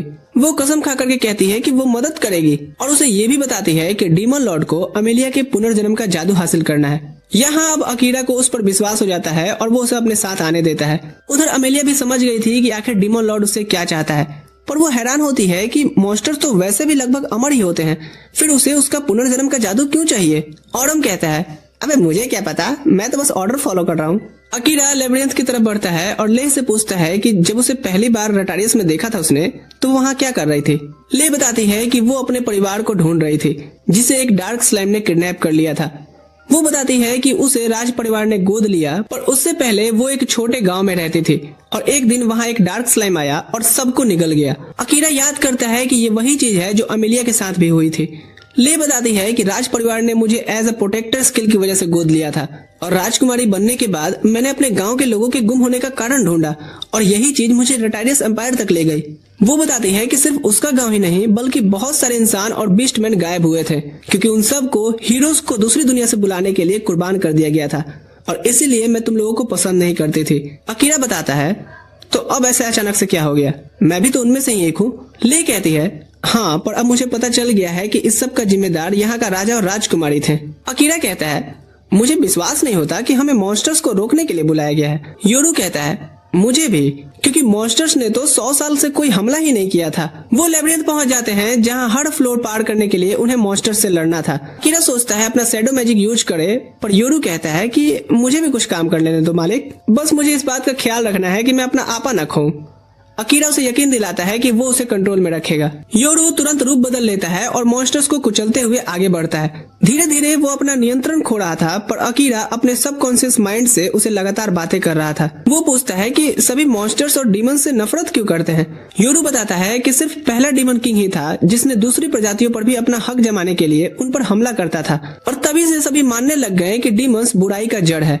पर इन्हें नहीं पता कि सारे डीमंस वैसे नहीं होते, उनकी भी फैमिली होती है। अकीरा कहता है ये दुख की बात तो है, पर अगर एमिलिया का अपहरण के पीछे डीमन लॉर्ड का ही हाथ है तो फिर उसकी अम्मा बहन पे आ जाऊंगा मैं। आखिरकार वो एमिलिया तक पहुंच जाते हैं और हम हैरान होता है कि वो इतनी जल्दी कैसे पहुंच गए। योरू कहता है कि मैं अपने लिमिट्स तक पहुंच चुका हूँ मालिक। अकीरा उसका शुक्रिया अदा करता है और कहता है कि तुम थोड़ा आराम कर लो। वो लड़ने की तैयारी करता है। ले अमेलिया पर अपनी बैरियर स्पेल लगा देती है। अमेलिया अकीरा से माफी मांगती है कि ये सब उसकी वजह से हो रहा है, पर अकीरा कहता है कि अब अपने को दोष देना बंद करोगे। अकीरा पीछे से ऑरम पर वार करने की कोशिश करता है, पर उसका अटैक काम नहीं करता और ऑरम उसे एक हिट मारता है। अकीरा जितने अटैक्स करता है ऑरम सबसे बच गया था और बार बार उसे हिट करते रहता है। ले को भी यकीन नहीं हो रहा था कि उसका बैरियर स्किल भी वो तोड़ दे रहा है। योरू बताता है कि ऑरम की भाला बहुत गहरी माना से भरी हुई है। ऑरम कहता है चलो सब खत्म करने का टाइम हो गया, पर तभी अकीरा अपना शैडो मैजिक यूज करता है। वो जमीन पर बिखरे हुए अपने ब्लड्स भी वापस एब्जॉर्ब कर लिया था। फिर वो अपने शैडो बीस्ट को बुलाकर ऑरम पर हमला करवाता है। उसका ध्यान जैसे ही भटकने लगता है, अकीरा उसे एक हिट मारता है जिससे वो घुटनों पर गिर पड़ा था। पर इधर अकीरा भी अपने लिमिट्स तक पहुंच चुका था। ऑडम फिर अपनी बांसुरी बजाता है और बहुत सारे मॉन्स्टर्स उस पर हमला करने आ जाते हैं। अकीरा समझ जाता है कि उसकी हालत ऐसी नहीं है कि वो दोबारा से शैडो मैजिक का इस्तेमाल करे, पर तभी ले अपनी सारी मैजिक एक साथ इस्तेमाल करके एक बैरियर कास्ट करती है जो उन मॉन्स्टर्स के हमले को रोकता है और साथ ही पलट कर उन मॉन्स्टर्स को तुरंत मिटा भी दिया था। इधर अमेलिया ऑडम की कमजोरी की वजह से आजाद हो जाती है। ऑडम कहता है कि मुझे खत्म कर दो क्योंकि मैं तुम्हारी गुलामी कभी स्वीकार नहीं करूंगा। पर अकीरा यहाँ पर हेजिटेट करता है। उसके मन में फिर से सारन के वो शब्द घूमने लगते हैं कि किसी को मारने का बोझ बहुत भारी होता है। तभी एक टेलीपोर्टेशन सर्कल चमक उठता है और सेकंड क्लास का डीमन महिरू आकर के खड़ा हो जाता है। योरू अकीरा को चेतावनी देता है कि सीधे महिरू से लड़ना यानी मौत समझो, क्योंकि तुम उसके सामने अभी कुछ भी नहीं हो। महिरू ऑडम को आराम करने बोल उठा के दूर फेंक देता है। फिर वो चुटकी बजा ले का बैरियर तोड़ देता है। अकीरा उसे रोकना चाहता है, तभी महिरू कहता है मेरा ले से कुछ नहीं लेना देना। वो अपना कठपुतली जादू चला देता है। अकीरा उसे रोकने की कोशिश करता है पर उसे पता चलता है कि निशाना वो नहीं अमेलिया है। अमेलिया दर्द से चिल्ला उठती है जैसे कि मैजिक उसे हर्ट कर रहा हो। इससे अकीरा का गुस्सा फूट पड़ता है। तभी महिरू कहता है ये मरी नहीं है, पर क्या तुम्हें मुझसे लड़ने का मन कर रहा है? अकीरा समझता है कि वो महिरू का सामना भी नहीं कर सकता, इसलिए उसका भी पूरा फोकस अमेलिया को बचाने पे होना चाहिए। महिरू बताता है कि मुझे इसे किडनैप करना है और सब रास्ते बंद कर देता है। अकीरा को पता है कि वो पूरी ताकत से नहीं लड़ सकता क्योंकि उसने अभी अभी शैडो मैजिक का यूज जो किया था। वो पूछता है कि उसका नाम कांजी में लिखा है क्या, और बताता है कि वो भी जापान में जीत चुका है। अकीरा हैरान होता है कि वो इंसान हो गए डीमंस के साथ क्यों मिला हुआ है। महिरू उस पे हमला करता है जिसे अकीरा डॉज कर लिया था, पर वो अटैक मुड़कर पीछे से उसे लगता है। अकीरा सामने बढ़ता है पर महिरू उसे पीछे धकेल देता है और भी मैजिकल बॉस उस पर लगने लगा था। तो अकीरा थोड़ी बहुत अपनी शैडो मैजिक यूज करके उससे बचता है। महिरू कहता है तुम्हारा मैजिक दिलचस्प है, पर मुझे ये भी पता है कि तुम्हारा माना खत्म हो रहा है। वो कहता है कि मुझे अफसोस रहेगा कि मैं तुम्हें पूरी ताकत से लड़ते नहीं देख पाया। वो फाइनल अटैक करने बढ़ता है। अकीरा समझ जाता है कि अब हालत खराब होने वाली है। तभी योरू कहता है मुझे मिस कर रहे थे क्या मालिक? हाँ, देख क्या रहा है भिखमंगिया, मैं अब डीमन लॉर्ड का गुलाम नहीं हूँ तेरी तरह।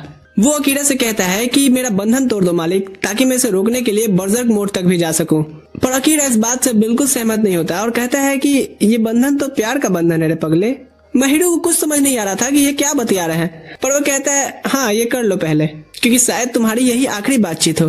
अकीरा योरू से कहता है कि वो साथ लड़ेंगे और महिरू को हराएंगे। तब योरू अपना रूप बदलकर सारन बन जाता है और बताता है कि यही एक रूप है जो महिरू का मुकाबला कर सकता है। पर वो अकीरा को बताता है कि वो ये रूप ज्यादा देर तक नहीं संभाल सकता है, इसलिए उन्हें लड़ाई जल्द ही खत्म करनी होगी। महिरू अपने मैजिकल एरो से हमला करता है तो वो दोनों एक तरफ उछल जाते हैं और योरू एक लाइटनिंग हैमर समन करने लगता है। अकीरा समझ जाता है कि वो उसकी शक्तियां बढ़ा रहा है और उसे लगता है कि हम ये लड़ाई जीत सकते हैं। तभी महिरू एक बहुत बड़ा बैरियर बना देता है और उनके ऊपर लाइटनिंग फॉल कराता है। अकीरा और योरू बचने के लिए दोनों महिरू की तरफ भागते हैं। अकीरा अपने बॉडी को शैडो मैजिक से ढक लेता है और महिरू पर हमला शुरू करता है, पर महिरू मैजिकल स्वॉर्ड से उसे रोक लेता है। अकीरा उसकी रफ्तार नहीं पकड़ पा रहा होता, तब योरू तेज दौड़ कर आता है और दोनों मिलकर महिरू पर हमला करते हैं। अकीरा सोचता है कि अगर सारन जिंदा होता तो इस लड़ाई का मजा दुगना होता, पर अकीरा के अंदर उदासी आ जाती है क्योंकि वो जानता है कि ये कभी नहीं हो सकता। दोनों मिलकर महिरू पर भारी पड़ने लगते हैं और वो एक जोर का चोट खाता है। योरू कहता है कि मेरा रूप बदलने वाला जादू खत्म होने वाला है मालिक। अकीरा कहता है ठीक है, एक आखिरी हिट और हम इसे घुटनों पे ला देंगे। तभी महिरू एक चुटकी बजाता है। अकीरा सोचता है कि शायद उसकी माना खत्म हो गई होगी, इसलिए कुछ नहीं हुआ, पर तभी पीछे से उसके शरीर में एक हमला होता है और वो गिर पड़ा था और ये अमेलिया थी। वो समझ जाता है कि महिरू ने अमेलिया को कंट्रोल करके ये काम करवाया है। होश में आने पे अमेलिया रोते हुए माफी मांगती है। अकीरा कहता है ये तुम्हारी गलती नहीं थी। योरू भी अपने असली रूप में आ जाता है और अकीरा की सांसें रुक जाती हैं। पर तभी एक आवाज गूंजती है कि शरीर रिकवरी मोड में जा रहा है और तेज रोशनी उसे घेर लेती है। महिरू दोबारा उस पर वार करता है पर उसका कोई असर नहीं होता और अकीरा का शरीर तुरंत ठीक भी हो जाता है। वो वापस खड़ा हो गया था, जो देखकर सब चौंक जाते हैं। आवाज बताती है कि वो कॉम्बैट के लिए पूरी तरह से तैयार है। महिरू उसकी तरफ बढ़ता है पर अकीरा उसे डॉज कर लेता है। जब महिरू मैजिकल ब्लेड्स बुलाता है, अकीरा अपने शैडोज में उसे पकड़ लेता है। आवाज महिरू को चेतावनी देती है कि अपना मैजिक हटा ले, पर वो मना कर देता है और कहता है कि इंसान डिमोनिक पावर्स के आगे कुछ भी नहीं है। वो आवाज कहती है बिना कोशिश किए हार मानना गलत है, चाहे वो कोई आम इंसान ही क्यों ना हो। मेहनत हमेशा फल देती है। महिरो गुस्से में आकर के अमेलिया पर मैजिकल नीडल्स बरसाने लगता है। तभी अकीरा अचानक नॉर्मल मोड में लौट आता है और अमेलिया को बचाने के लिए भागता है, पर वो हैरान होता है कि नीडल्स उसे लगी ही नहीं, क्योंकि क्रो यहाँ पहुँच गया था जो एक पल में महिरो का जादू मिटा देता है। महिरो यकीन नहीं कर पाता कि क्रो अभी भी जिंदा कैसे है, क्योंकि बीस्टमैन तो इंसानों से सिर्फ 1 सदी ही ज्यादा जीते हैं। क्रो कहता है, मैंने हीरो पार्टी छोड़ी है पर लड़ना नहीं भूला। महिरो मान लेता है कि हाँ, तुमने मेरे जादू को पल भर में ही तोड़ दिया, इससे पता चलता है। वो एक टेलीपोर्टेशन सर्कल बनाता है और ऑडम को लेकर के पतली गली पकड़ लेता है। ले कहती है कि उसे उम्मीद नहीं थी कि क्रो उनकी मदद के लिए आएगा। अकीरा उसे पूछता है कि क्या वो महिरो को जानता था, पर क्रो सिर्फ इतना कहता है कि अभी तुम्हें आराम करना चाहिए। और अकीरा बेहोश होते हुए कहता है, हाँ तुम ठीक कह रहे हो। वो जब जागता है तो योरू बताता है कि वो 3 दिन तक बेहोश था, पर मैं खुश हूँ मालिक, क्योंकि तुम अमेलिया के पास ही होश में आए हो। अकीरा क्रो का शुक्रिया अदा करता है, पर पूछता है कि ले कहाँ गई। क्रो बताता है कि उसने उसे महल वापस भेज दिया है, पर कोई और तुमसे मिलने आया है। अकीरा देखकर हैरान होता है कि ये सुकासा और उसकी टीम है। गिलिस बताता है कि वो क्रो को जानता है, क्योंकि नाइट्स इससे ही हथियार खरीदते थे। सुकासा कहता है कि गिलिस ने असाही को कंट्रोल करके हमें वहाँ से फ्री कराया। अकीरा पूछता है, क्या गिलिस तुम्हारा महल से दूर रहना ठीक है? गिलिस कहता है कि हाँ, अब मैं नाइट नहीं रहा। सारन के मरने के बाद किंग ने हमारी पूरी नाइट्स को चेंज कर दिया, क्योंकि हम उन्हें बोझ लगते थे। असाही कहता है कि अकीरा उनके साथ चले, पर योरू मना करता है कि मालिक कहीं नहीं जाएंगे। दोनों झगड़ा करने लगते हैं तो अकीरा उन्हें शांत करता है। वो उनका हालचाल पूछता है और उनके इरादों के बारे में अच्छे से पूछता है। सुकासा कहता है कि वो डीमन किंग को हराना चाहते हैं। इस पर योरू पूछता है, सब डायपर पहन कर आए हो ना? यूकी कहती है, इस बिल्ले का बीच में बोलना मुझे बिल्कुल पसंद नहीं। अकीरा योरू को बाहर जाने को कहता है ताकि वो अच्छे से समझ सके कि वो क्या चाहते हैं। वो पूछता है कि डीमन किंग को क्यों हराना है। सुकासा बताता है कि वो रेटाइडिस के राजा को मनाने के लिए। वो अकीरा से लीड करने बोलते हैं क्योंकि वो सब में ज्यादा ताकतवर है, पर अकीरा कहता है कि वो राजा इस बारे में कभी बात नहीं करेगा, क्योंकि वो एक घमंडी मतलबी इंसान है। उसने ही सारन को मरवाया है। सुकासा कहता है, हाँ ये बात तो है, ये हम भी मानते हैं, पर ये तो बताओ कि घर वापसी का क्या प्लान है? अकीरा बताता है कि मैंने देखा है कि 2nd क्लास के मॉन्स्टर्स टेलीपोर्टेशन सर्कल बना सकते हैं, इसलिए वो उन्हें ढूंढ करके मजबूर करेगा। पर वो ये भी कहता है कि और इसमें मुझे तुम लोगों की मदद नहीं चाहिए, तुम सब और मेरी कमजोरी बन सकते हो। गिलीस इधर जाता है क्रो से अपने ऑर्डर के बारे में बात करने। बाकी सब उदास होते हैं कि अकीरा उन्हें साथ नहीं ले जाना चाहता, पर वो तय करते हैं कि वो अपने आप को साबित करेंगे। इधर अकीरा देखता है कि एमिलिया समुद्र की तरफ देख रही है। वो उसे बताती है कि वो अभी डरी हुई है इस बात को लेके कि वो उससे दूर हो जाएगा।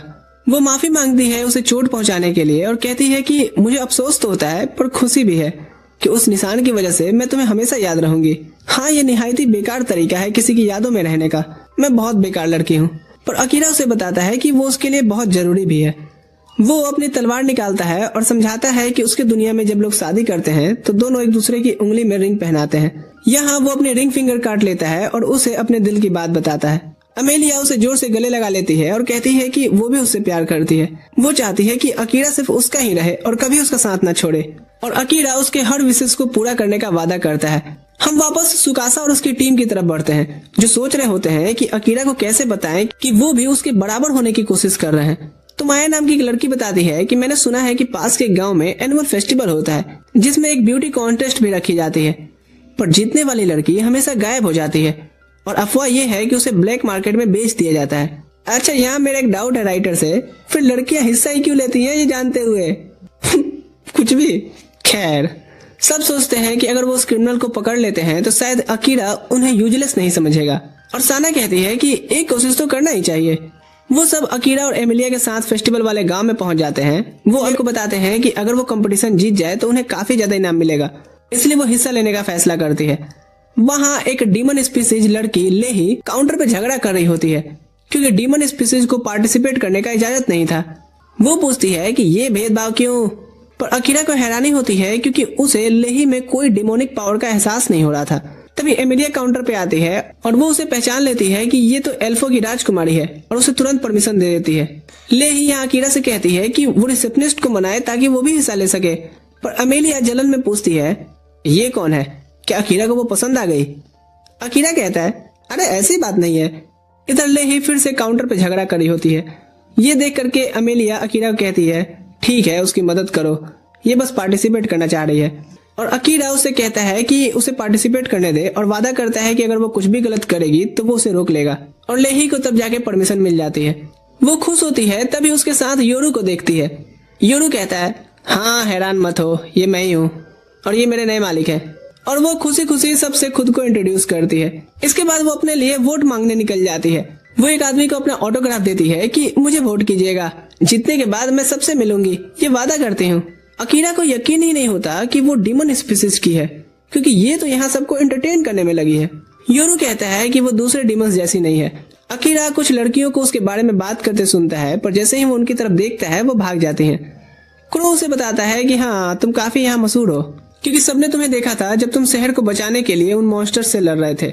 वो बताता है कि लोग उसे साइलेंट असैसिन का नाम दिए हैं और उसे एक गोल्डन टैग देता है जो एडवेंचरर गिल्ड ने उसे एज अ रिवॉर्ड दिया है। एमिलिया बताती है कि वो सिल्वर रैंक पे है। साथ ही ये भी बताती है कि गोल्डन रैंक पे दुनिया में सिर्फ 3 लोग हैं और रोज उनमें से एक है। सुकासा और असाही भी कहते हैं कि वो भी सिल्वर पर है, लेकिन वो अकीरा को सलाह दे सकते हैं कि एडवेंचरर्स की रोजी रोटी कैसे चलती है। अमेलिया इधर खाने की तरफ भागती है और अकीरा योरू को उसके पीछे भेज देता है, ये कहते हुए कि लफंगो को उससे दूर रखना। योरू दूर से उस पर नजर रखता है और अमेलिया दूसरे कैंडिडेट से बात करने में लगी थी। अकीरा क्रो से पूछता है कि वो उनके साथ फेस्टिवल में क्यों आया, जबकि उसे तो भीड़ भाड़ पसंद नहीं। क्रो बताता है कि उसकी एक छोटी बहन थी, पर वो बदला नहीं लेने गया क्योंकि मुझे लगता है कि अब मैं बूढ़ा हो गया हूँ। अकीरा कहता है, क्या बात करते हो, लड़कियां अब भी तुम पे मरती हैं। क्रो बताता है कि बीस्ट मैन अलग तरीके से बूढ़े होते हैं और ग्राहम को मारना आसान नहीं है क्योंकि उसके पास पूरे समय किराए के टट्टू होते हैं। वो ये भी बताता है कि अमेलिया जब देश में घुसी थी तभी ग्राहम ने उसकी जानकारी मॉन्स्टर्स को बेच दी थी। अकीरा पूछता है कि वो श्योर कैसे इस बात पे। क्रो कहता है कि जब तुम सोते थे तब मैं ये सब जांच कर चुका था और मैंने लेह के स्टाफ में मैजिकल स्टोन छिपा दिया था जिससे उसे पता चला कि सब मुसीबत में है। क्रो कहता है कि उसने उनकी जान इसलिए बचाई ताकि वो एक दिन उसका एहसान चुकाएं और अब उसके पास अकीरा के लिए एक काम है। अकीरा हैरान रह जाता है, पर क्रो कहता है कि वो आराम से सोचकर जवाब दे, कोई जल्दबाजी नहीं है। गिलीस आगे बताता है कि हमें जल्दी चलना होगा वरना सीट नहीं मिलेगी। क्रो कहता है, हम इस बंदे के नाम का इस्तेमाल करेंगे, अच्छी जगह सीट मिल जाएगी।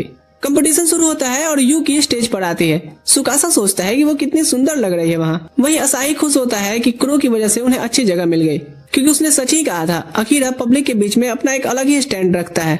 सियोरी भी स्टेज पर आती है और सब उसे देख करके तारीफें करते हैं, पर योरू तो जानता है कि अभी तो मालकिन आनी बाकी है और सब भी उससे ही जीत की उम्मीद कर रहे होते हैं। जैसे ही होस्ट उसका नाम बोलता है वो आती है और उसे देख करके अकीरा के तो मुंह खुले रह जाते हैं। योरू कहता है, मुंह तो बंद करो मालिक। सब फिर आखिरी पार्टिसिपेंट का इंतजार करते हैं और वो लेही होती है। वो स्टेज पर मैजिकल स्टोन रखती है जिससे स्टेज एक डिस्को की तरह लग रहा था। फिर वो अपनी सॉल हटा करके सभी से उसे वोट करने को कहती है। जब काउंटिंग होती है तो पता चलता है कि लेही और एमिलिया दोनों फर्स्ट प्लेस पर टाई कर गए हैं। लेही कहती है, मैंने अपनी पूरी कोशिश की फिर भी एमिलिया को नहीं हरा पाई। अकीरा कहता है, तुम उसकी बराबर तक पहुंची हो, इस पर तुम्हें प्राउड होना चाहिए। वो पूछती है, तो क्या अब तुम मुझे पसंद करने लगोगे?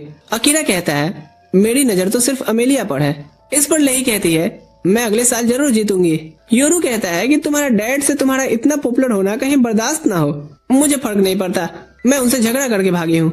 अकीरा पूछता है, कौन है इसके डैड? योरू बताता है कि ये डीमन लॉर्ड की बेटी है। जो सुन सबके तोते उड़ जाते हैं। ग्राहम भी दूर से इन्हें देख रहा होता है और कहता है, मुझे कुछ पकने का एहसास हो रहा है। अकीरा लेही का स्टैट सब देखता है और उसे पता चलता है कि ये तो वाकई में बहुत ही भयानक है। पर अमेलिया कहती है कि वो पहले से जानती थी और अकीरा को कहती है कि दुनिया में बहुत लोग अपनी शक्तियां छुपा करके रखते हैं, इसलिए उसे अपनी वर्ल्ड लाइफ खुली रखनी चाहिए। गिलिस बताता है कि उन्होंने रुकने का इंतजाम कर लिया है और पूछता है कि क्या लेही भी उनके साथ रुकेगी। लेही कहती है, मैं बाहर टेंट लगा लूंगी क्योंकि मुझे पता है कि इंसान मेरे से डरते हैं। उसी शाम अकीरा सोच रहा होता है कि आखिर अमेलिया को अपना इनाम लेने कल क्यों जाना है और सुकासा बताता है क्योंकि इनाम समय पर तैयार नहीं हो पाया था। अकीरा पूछता है कि उसे ये कैसे पता, तो वो बताता है कि क्योंकि मेल वाले कंपटीशन मैं ही जीता हूँ। असाही नोटिस करता है कि योरू आसपास नहीं दिख रहा, तो अकीरा बताता है कि मैंने उसे एक काम पर भेजा है। सुकासा और बाकी सब बात लेने चले जाते हैं और क्रो अकीरा को अपनी कही बात याद दिलाता है, पर अकीरा कहता है कि मुझे फैसला करने के लिए थोड़ा और समय चाहिए। अमेलिया तभी उससे कहती है कि तुम्हें आराम करना चाहिए क्योंकि तुम 2 दिन से नहीं सोए हो। फिर वो उसे एक बेड पर पटक करके नींद की मैजिक देती है जिससे वो तुरंत सो गया था। अब आके वो क्रो से पूछती है कि वो अकीरा से किस बारे में बात कर रहा था। वो बताता है कि मैंने बस उससे एक काम का रिक्वेस्ट किया है। अमेलिया कहती है, मैं अकीरा को कोई ऐसा काम करने नहीं दूंगी जिसे वो खुद नहीं करना चाहता, खास करके जो उसकी जान जोखिम में डाले।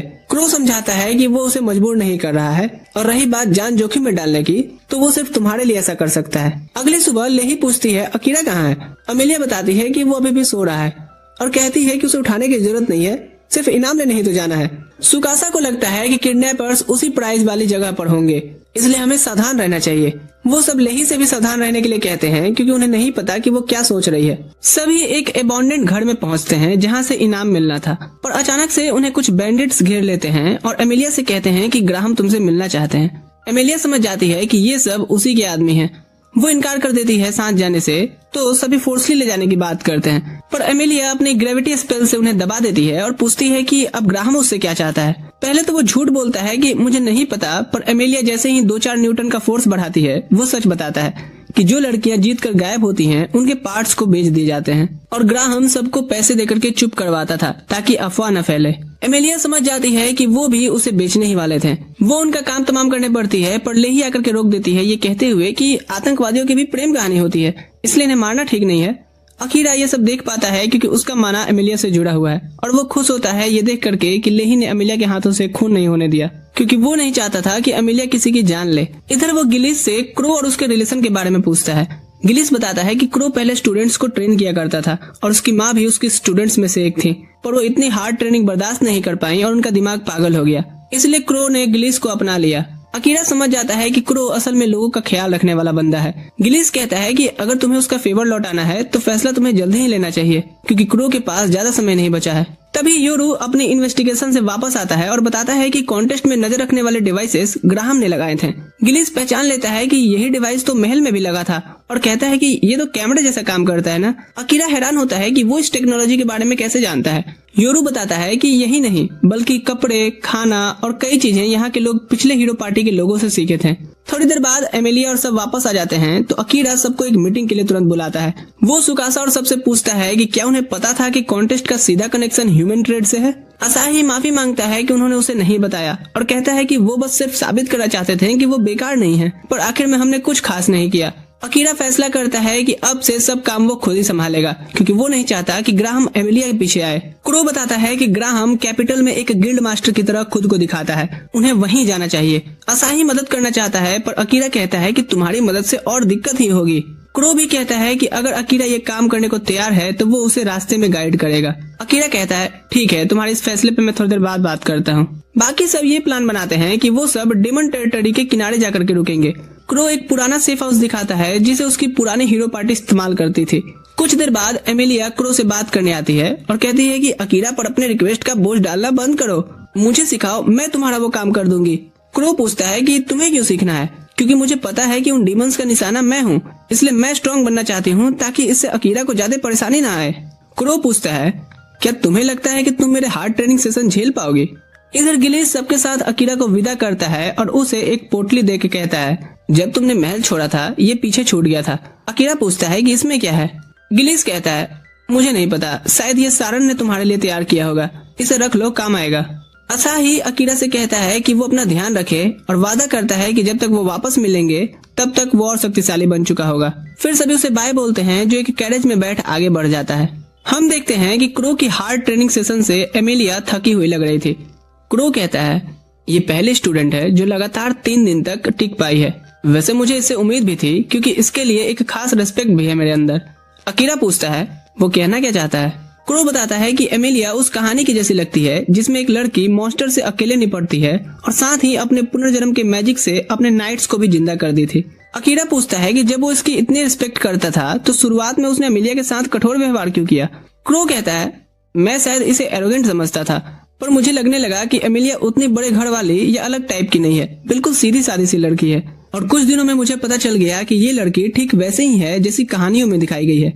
वो आगे कहता है कि मैंने इसे पहले हीरो का एक ऐसा मंत्र सिखाया जो किसी भी मैजिक को सिर्फ देखकर उल्टा कर दे, पर उसके लिए एक पुरानी भाषा सीखनी पड़ती है जिसमें हर लेटर इतना पावरफुल होता है कि गलत पढ़ने पर दिमाग ही हिल जाए।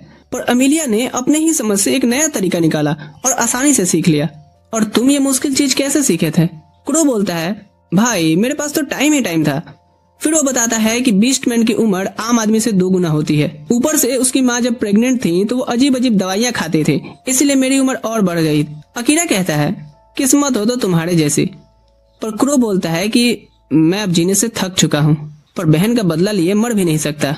अकीरा को लगता है कि क्रो की लाइफ सच में बहुत मुश्किल भरी रही होगी। इधर योरू कैपिटल में इन्वेस्टिगेट कर रहा होता है कि तभी उसके सामने लेही नजर आती है। वो पूछती है, अकीरा और एमिलिया कहाँ हैं? मालिक तो कुछ इन्फॉर्मेशन लेने निकले हैं। ये सुनते ही लेही खुश हो जाती है और कहती है, अरे मजा आएगा, चलो मैं तुम्हारे साथ मदद करती हूँ इन्फॉर्मेशन निकलवाने में। इधर एमिलिया उठती है और देखती है कि वो उड़ेक के कैपिटल पहुंच गए हैं। मैं रहने की जगह देखने जा रहा हूँ, तब तक तुम सब आराम से घूम फिर लो थोड़ा। अकीरा और एमिलिया डेट जैसी फीलिंग महसूस करते हैं और अकीरा बोलता है कि ये ट्रीट तुम्हारे हर रोज मेहनत करने के लिए है। एमिलिया बोलती है, काश हर दिन मेरा ऐसे ही बीते। अकीरा इस पर थोड़ा चुप हो जाता है, जैसे वो कुछ दिल में दबा रहा हो।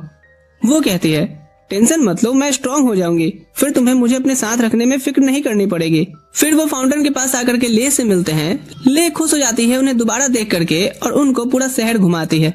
फिर एक बोट राइड कराती है और महल की तरफ दिखा करके कहती है कि पापा तुम लोगों के लिए खास बुफे लगा के रखे हैं। अकीरा ले का शुक्रिया करता है कि उसने ओडम वाले फाइट में उसकी जान बचाई।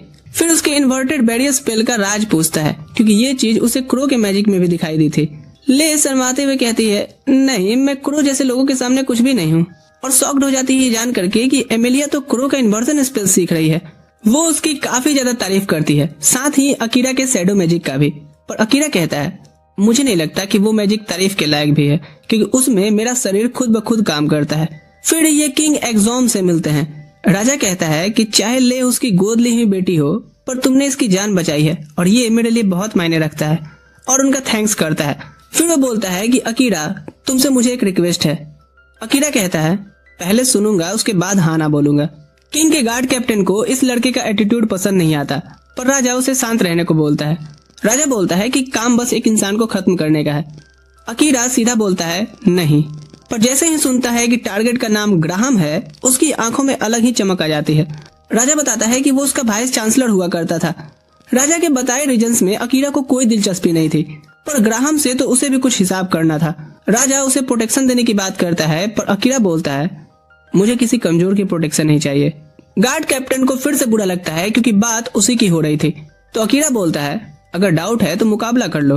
राजा बोलता है, ठीक है, फिर युद्ध हो। आंगन में फाइट शुरू होती है। अकीरा अपनी तलवार तक हटा लेता है। सिग्नल्स मिलते ही कैप्टन तेज हमला करता है। जमीन को तोड़ते हुए पत्थर उछालते जा रहा था, पर अकीरा आराम से बच जाता है। फिर वो कुनाई फेंक करके कैप्टन जैसे घोड़े की टांग फंसा करके उसे घोड़े लगा देता है। अकीरा कहता है, अब खत्म करने का टाइम आ गया। वो एक ही हिट में कैप्टन का हथियार तोड़ देता है और चाकू उसकी गर्दन पर। राजा हिला का हिला रह जाता है। अमेलिया बोलती है, मेरे मर्द पर दोबारा शक मत करिएगा। यहाँ राजा उसके दिमाग में एक बात डाल देता है कि तुम दोनों की उम्र तो एक बराबर नहीं है, तो जिंदगी एक साथ कैसे चलेगी। बाद में अकीरा क्रो से होटल में मिलता है और हैरान होता है कि रूम कितना शानदार है। अमेलिया बोलती है, बिस्तर और भी शानदार है, चलो साथ में सोते हैं। अकीरा तुरंत बोलता है, जाओ जाके सो जाओ, मुझे कुछ काम है। क्रो उससे कहता है, तुम मुझे हमेशा एक आदमी की याद दिलाते हो। उसे भी ज्ञान की बहुत भूख होती थी, हर समय किताबों में घुसा रहता था, इतना कि हम उसे ज्ञानी बाबा बुलाते थे। शस्त्र और शास्त्र दोनों में महारत थी। अकीरा हैरान हो जाता है सुन करके जब वो सारन का नाम लेता है। अकीरा कहता है, वो सारन की बहुत रिस्पेक्ट करता था और जिसने भी उसे मारा है उसे वो छोड़ेगा नहीं। क्रो कहता है, अगर मैं कहूँ तुम मेरा काम करके ये काम भी कर सकते हो तो? अकीरा पूछता है, तुम कहना क्या चाहते हो? क्रो बताता है कि नाइट रावंस जिनके सहारे राजा ने सारन को मरवाया, वो सभी ग्राहम नहीं भेजे थे। ये सुन अकीरा शॉक्ड हो जाता है और फैसला करता है कि फिर तो उसकी मौत मेरे हाथों ही लिखी है। ग्राहम कहता है, लगता है अब तुम्हारे पास कुछ अच्छे रीजंस भी आ गए हैं इस काम के लिए। अमेलिया गुस्से से कहती है कि हे, इसे मैनिपुलेट करना बंद करो। क्रो कहता है, मैंने तो सिर्फ अपना रिक्वेस्ट रखा है, अभी भी फैसला अकीरा के हाथ में ही है। वो चाहे तो मना भी कर सकता है, पर अगर ये मानता है तो मैं इसे डीमन रियान तक गाइड करूंगा, साथ ही इसकी ठीक की गई तलवार के पैसे भी नहीं लूंगा और चीजों को ढूंढने वाले रिंग भी ये रख सकता है, और ये मेरे डंजन में तुम सबकी बचाई जान का फेवर भी लौटा सकता है। एमिलिया कहती है, तुम रिवर्स साइकोलॉजी यूज कर रहे हो। एक तरफ ऐसा दिखा रहे हो कि फैसला उसके हाथ में है और दूसरे ही पल इतने सारे उसे बेनिफिट्स दिखा रहे हो। अकीरा कहता है, सुनो, बिना फीस का वकील मत बनो, तुम्हें इतनी चिंता करने की जरूरत नहीं है। एमिलिया बताती है, जान नहीं लेना तुम्हारा ही उसूल है। अकीरा कहता है, हाँ, लेकिन सारन के मौत के पीछे अगर ग्राहम का हाथ है, उसने क्रो की बहन को भी नहीं छोड़ा और अब तुम्हारे पीछे पड़ा है, ऐसे इंसान का मर जाना ही बेहतर है। क्रो बताता है कि ग्राहम की सुरक्षा में खास तरह के सैनिक होते हैं जिन्हें वो कोई स्पेशल हर्ब्स पिलाता है। जिसके बाद से वो सैनिक सेकंड क्लास के डीमंस से लड़ने तक के भी काबिल हो जाते हैं। अकीरा कहता है शायद इसलिए सारन अकेले ऐसे सैनिक ग्रुपों का सामना नहीं कर पाया होगा। क्रो कहता है कि उसे जल्द ही फैसला लेना होगा, क्योंकि जितना वो देर करेगा ग्राहम उतना ही पावरफुल होता जाएगा। उसका धंधा बड़ा गंदा है, वो गुलामों की तस्करी करता है डीमन से, और बदले में उसे वो इंग्रेडिएंट्स मिलते हैं जो सिर्फ डीमन रियाल में पाए जाते हैं, जिससे वो पावरफुल हर्ब तैयार करता है और वो फिर अपने सैनिकों को पिलाता है, और दिन ब दिन ऐसे करके वो अपनी आर्मी को बड़ी करते जा रहा है। अकीरा कहता है कि ये ग्राहम तो बहुत चालू चीज है। ये कहते हुए वो कुछ सोचने बाहर निकलता है और अमेलिया भी उसके पीछे जाती है। इधर क्रो कहता है तुम कोई भी फैसला लो अकीरा, कुछ लोगों के लाइफ में दुख तकलीफें मरते दम तक पीछा नहीं छोड़ती। अगली सुबह वो क्रो से मिलने आता है, तभी ले यहाँ आती है और अकीरा से अपने बाप की तरफ से माफी मांगती है। क्रो को यहाँ पता चलता है कि यहाँ के किंग ने भी अकीरा से ग्राहम को मारने का रिक्वेस्ट किया है। वो कहता है किंग इसीलिए तुमसे कहा क्योंकि वो ऑफिशियली अगर उसे खत्म करे तो पब्लिक के बीच उसकी इमेज अच्छी बन जाएगी। ले यहाँ फिर से दोनों से माफी मांगती है, खास करके एमिलिया से भी, क्योंकि उसके फादर ने अकीरा और उसके रिलेशनशिप के बारे में बुरा बोला था। एमिलिया कहती है अच्छा मुझे तो याद ही नहीं। ले कहती है ठीक है तो फिर मुझे एक मौका दीजिए, मैं आप सबको ये शहर घुमाना चाहती हूँ। क्रो पूछता है क्या मैं भी आ सकता हूँ, और ले कहती है हाँ क्यों नहीं। रास्ते में वो सभी से शहर के कुछ खास चीजों के बारे में बात कर रही होती है और क्रो से बातें ही किए जा रही थी। अचानक से एमिलिया रुक कहती है क्या तुम दोनों हमें थोड़ा देर के लिए अकेला छोड़ दोगे, मैं अकीरा के साथ थोड़ी लवी डवी होना चाहती हूँ। क्रो कहता है हाँ ठीक है। उनके जाने के बाद अकीरा पूछता है ये क्या था। एमिलिया कहती है तुम कुछ नहीं समझोगे बुद्धू। ले क्रो को पसंद करती है, इसलिए मैं उन्हें थोड़ा करीब ला रही हूँ। अकीरा कहता है सही में, दोनों की एज गैप पता है तुम्हें। एमिलिया कहती है एज तो बस एक नंबर होता है, और हाँ मुझे सही में तुमसे कुछ प्राइवेटली बात करनी थी। वो फिर से उसे क्रो के रिक्वेस्ट पे सोचने को कहती है, क्योंकि वो उसके बगैर डीमन रियाल में जाने वाला है। वो उसे याद दिलाती है लेही की बातों का, कि कैसे डीमंस की भी बैक स्टोरी होती है, कोई उनका ट्रॉमा होता है, वो भी मरना डिजर्व नहीं करते। वहीं इधर हम लेही को देखते हैं जो योडू के साथ इन्वेस्टिगेशन पे निकली थी। योडू कहता है मुझे हैरानी हो रही है कि तुम मेरे साथ बोर नहीं हो रही। मैं अपने बाप से दूर जाने के लिए छुछुंदरों की भी कंपनी एंजॉय कर सकती हूँ। भले ही वो डीमन किंग है, लेकिन इसका मतलब ये तो नहीं कि वो नेचर के लॉ को चेंज करेंगे।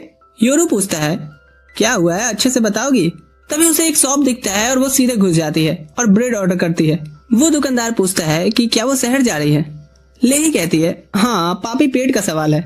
वो उसे वार्न करता है कि शहर में हाई पेइंग जॉब्स काफी रिस्की होते हैं। वो बताता है कि उसके जगह उसे गिल्ड मास्टर के पास एडवेंचरर का काम करना चाहिए। वो भी ट्रेड का ही काम देता है और सेफ भी है, और पैसे भी उतना ही देता है जितनी बड़ी कंपनियां देती। लेही फिर उसके बारे में सारी इन्फॉर्मेशन ले लेती है। बाहर आके वो योडू से पूछती है कैसा लगा मेरा ग्राहम के बारे में इन्फॉर्मेशन निकलवाने का तरीका।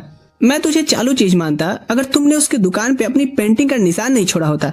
इधर शहर में अकीरा कहता है मैंने सारन के कातिल को सजा देने का फैसला तुमसे मिलने से पहले कर लिया था, और अब तो तुम्हारी सेफ्टी के लिए भी उसे मरना ही है। अमेलिया कहती है पर मैं स्ट्रॉन्ग भी तो बन सकती हूँ, क्या जो भी मेरे लिए खतरा बनेगा उसे तुम मारते फिरोगे। और क्रो का क्या, अगर मैंने ये नहीं किया तो वो सुकून से मर भी नहीं पाएगा। उसने अपने अंदर इतनी तीव्र इच्छा पाल रखी है ग्राहम के मौत की।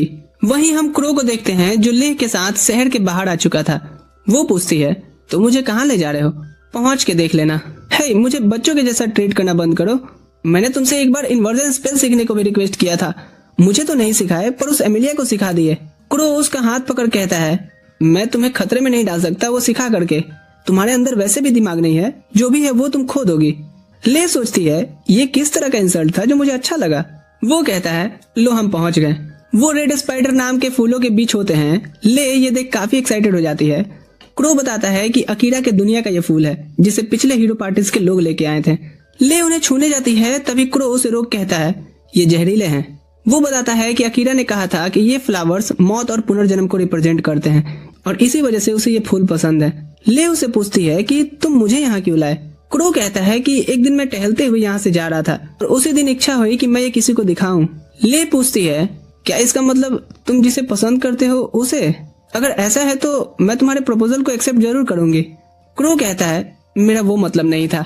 ले कहती है तुम बस कोई पार्टनर के साथ खुश रहना चाहते हो। क्रो कहता है पर मैंने इस इच्छा को उस दिन मार डाला जब से मेरा मकसद मेरी बहन की मौत का बदला लेना बन गया, और अब मैं वो इंसान नहीं रहा जो हैप्पीनेस डिजर्व करता है, क्योंकि मेरा मकसद अब किसी की लाइफ को बर्बाद करना बन चुका है, और वो है ग्राहम। क्रो के बारे में इतना कुछ जान करके पता नहीं क्यों पर ले को डीपली हर्ट होता है और वो एक शब्द नहीं बोल पाती। इधर हम सुकासा और उनकी टीम को देखते हैं जो जंगल में कैंप लगाए थे। वो कुछ खाने के लिए जानवर मारते हैं, फिर कुछ लोग गिलीस के ऑर्डर पर वेजिटेबल और मशरूम ढूंढने निकल जाते हैं और वो खुद टेंट के आसपास अलार्म सेट करने निकल पड़ता है। सुकासा और असाही बैठे बात कर रहे होते हैं कि कैसे गिलीस उनका अब तक साथ देते आया है। असाही कहता है वो जरूर वो करना चाह रहा है जो अगर सारन रहता तो करता। सुकासा फिर अकीरा के बारे में बात छेड़ता है कि वो नहीं चाहता कि कोई भी उसकी मदद करे। मुझे अकीरा ह्यूमन वर्ल्ड में भी पसंद नहीं था, जिस तरह से वो मुझे इग्नोर करता था। असाही कहता है हे चिल, वो तुम्हें इग्नोर नहीं करता था, बस तुम उस समय उसके ध्यान में नहीं थे। सुकासा कहता है हाँ, मुझे पर्सनल नहीं होना चाहिए, वो सही में नए लोगों में कोई इंटरेस्ट नहीं रखता। लेकिन फिर वो इस देश के बारे में बात करने लगते हैं कि कैसे उन्हें हीरोज यहाँ कहा जाता है, बल्कि वो लोग तो बस यहाँ के लोग से थोड़े ज्यादा ताकतवर हैं। लेकिन अकीरा हमसे यहाँ भी डिफरेंट है, इसीलिए नहीं कि उसके पास स्ट्रॉन्ग स्किल्स हैं, बल्कि इसीलिए कि वो अपने डिसीजंस पर डाउट नहीं करता। पर इस बार जो वो करने जा रहा है, मुझे लगता है कि उसे एक बार अपने डिसीजन पर सोचना चाहिए। वहीं इधर एमिलिया और अकीरा ले और क्रो का इंतजार कर रहे होते हैं। एमिलिया एक आखिरी बार पूछती है कि क्या वो इस मिशन पर जा रहा है। अकीरा कहता है हाँ, मेरे पास इसके बहुत रीजंस हैं। एमिलिया कहती है ठीक है, अगर तुमने मन बना लिया है तो मैं तुम्हें नहीं रोकूंगी, बस तुम अपने डिसीजंस पे श्योर रहना। अगर मैं ग्राहम को मारता हूँ तो क्या तुम मुझसे नफरत करने लगोगी। एमिलिया कहती है कभी नहीं, मैं बस चाहती हूँ कि तुम खुद की नजरों में कॉन्फिडेंट रहो ताकि तुम्हें पछतावा ना हो इस चीज का। अकीरा को यहाँ एक खिलौने की दुकान पर छोटी बच्ची नखरे करते हुए दिखती है। इस चीज से उसे याद आता है कि एक दिन ऐसे ही उसकी छोटी बहन नखरा कर रही थी नहीं जाने का, जब वो पुराने घर से शिफ्ट हो रहे थे। दरअसल अकीरा का बाप एक दिन दूध लेने गया और फिर कभी नहीं लौटा, इसलिए उन्हें सस्ते अपार्टमेंट में अब शिफ्ट होना पड़ रहा था। अकीरा सोचता है कि वो इंसान अपनी बीमार बेबी, 2 बच्चों के खर्चे और फुल टाइम का कॉर्पोरेट जॉब से इतना परेशान हो चुका था कि भागना सही समझा। वो छोटे अपार्टमेंट में आते हैं और यहाँ उसकी बहन यूई शिकायत करती है कि ये बहुत छोटा है। अकीरा उसे कन्विंस करता है कि ये हम 3 लोगों के लिए काफी है और फिर कुकिंग सीखना शुरू करता है। हालांकि वो पहली बार अच्छा नहीं बना था, पर उसकी मॉम और बहन एंजॉय करती हैं। उसकी मॉम कहती हैं हम बारी बारी से ये कर लेंगे क्योंकि हम इतने ही काफी हैं। प्रेजेंट में अकीरा सोचता है कि मैंने वो हर कोशिश की ताकि ऐसा न लगे कि हमें किसी की कमी खल रही हो। अमेलिया उसे इतना गहन चिंता में देखे पूछती है क्या हुआ। अकीरा कहता है कुछ नहीं। फिर से वो ये सोचने लगता है कि क्या ये डिसीजन सही है, क्योंकि अगर मैं एक मर्डरर बनता हूँ तो मुझे अपने परिवार के साथ रहने का फिर कोई हक नहीं रहेगा। ये चीज अब उसे परेशान करने लगती है। दूसरी तरफ लेही और योरू शहर पहुंचते हैं। वाह, शहर कितना खूबसूरत दिख रहा है। योरू उसे मिशन पर ध्यान देने बोलता है तो लेही कहती है हाँ, हमें गिल्ड जाकर के ग्राहम के बारे में वैल्यूएबल इन्फॉर्मेशन लेनी है ताकि अकीरा की मदद हो सके। पर कुछ ही मिनटों बाद वो मार्केट में सीख कबाब खाते हुए नजर आती है। ये कितना टेस्टी है। हे, तुम क्यों नहीं खाते, मैं खिला दूं क्या? योरू पूछता है मिशन के लिए क्या प्लान है। लेही आगे की तरफ उंगली दिखा करके कहती है मुझे लगता है कि हमें वहां जाकर के जरूरी जानकारी जरूर मिल जाएगी, उधर ढूंढना चाहिए। और तुरंत आगे भाग पड़ती है। योरू ठीक है बोल के उसके पीछे चल देता है, लेकिन लेही लगती है बोट राइड का मजा लेने। ठंडे ठंडे पानी के ऊपर गर्मा गर्म स्नैक्स खाने का मजा तुम क्या जानो योरू बाबू। अब योरू के सब्र का बांध टूटने लगता है और वो सीधा पूछता है कि क्या वो जानबूझ करके मिशन को इग्नोर कर रही है। लेही उसकी बातों को सीरियसली नहीं लेती और कहती है कि वो खाते खाते शहर ऑब्जर्व कर रही है और इसी एक्टिविटी से इन्फॉर्मेशन भी गैदर कर रही है। 2 in 1 काम हो रहा है। अब योरू इस चीज पर क्या ही बोले, चुपचाप भीगी बिल्ली की तरह उसके साथ बैठा रहता है। लेही तुरंत नाव को शहर के सबसे पॉपुलर टूरिस्ट अट्रैक्शन पर लेके चलने को कहती है। थोड़ी देर में वो सेंट्रल फाउंटेन पहुंचते हैं। लेही फिश मसाज लेते हुए कहती है ये शहर सच में बहुत खूबसूरत है, बिल्कुल वैसा ही जैसा तुमने रास्ते में बताया था। अब यहाँ योरू खुद को गधा महसूस करता है जो जज्बातों में आकर के उसे इस शहर के बारे में इतना कुछ बता दिया। वहाँ से बाहर निकल अब गुस्से से पूछता है कुछ काम अब कर ले। तभी लेही एक एडवेंचरर को देख कहती है हाय हैंडसम, क्या तुम एडवेंचरर हो? क्योंकि तुम्हारी तलवार काफी फैंसी लग रही है। वो आदमी समझ नहीं पाता कि अब कैसे रिएक्ट करे और लेही बोलती रहती है कि उसने सुना है कि यहाँ की गिल्ड कुछ स्पेशल जॉब्स के लिए काफी पैसा देती है। मुझे उन जॉब्स के बारे में बताओ। उन जॉब्स के बारे में ना ही जानो तो बेहतर होगा, क्योंकि वो काफी खतरनाक होती हैं। वो क्रिमिनल्स एक्टिविटी होती हैं या फिर डीमंस से डील करना पड़ता है, इसलिए मैं एक लड़की को ज्यादा कुछ नहीं बता सकता। लेही क्रिमिनल एक्टिविटी के बारे में पूछती है और वो कहता है मैंने कहा ना, और वैसे भी खुलेआम इस पर बात नहीं की जा सकती। फिर वो लेही को एक अजीब नजर से देखने लगता है और कहता है कि वो अगर प्राइवेट में बात करे तो शायद वो उसे ज्यादा बता पाएगा। लेही उसे छेड़ते हुए पूछती है कि क्या उसे बड़े अच्छे लगते हैं। जैसे ही वो हाँ कहता है, लेही उसका हैंड शेक कर कहती है मैं तुम्हारे साथ रिलेशनशिप में नहीं आ सकती क्योंकि मैं सबकी आइडल बनने वाली हूँ। वो कहते हुए चल देता है। लाइफ में लड़की आई नहीं कि चली जाती है। लेही कहती है अगर मैं उसका प्रपोजल मान लेती तो शायद और इन्फॉर्मेशन मिल सकती थी, लेकिन मैं किसी के जज्बातों से नहीं खेलना चाहती। उसकी इतनी फियरलेस बातें सुन एक पल के लिए योरू अपनी मर्दानगी पे शक करने लगता है। तभी योरू को अकीरा से एक अर्जेंट मिशन मिलता है।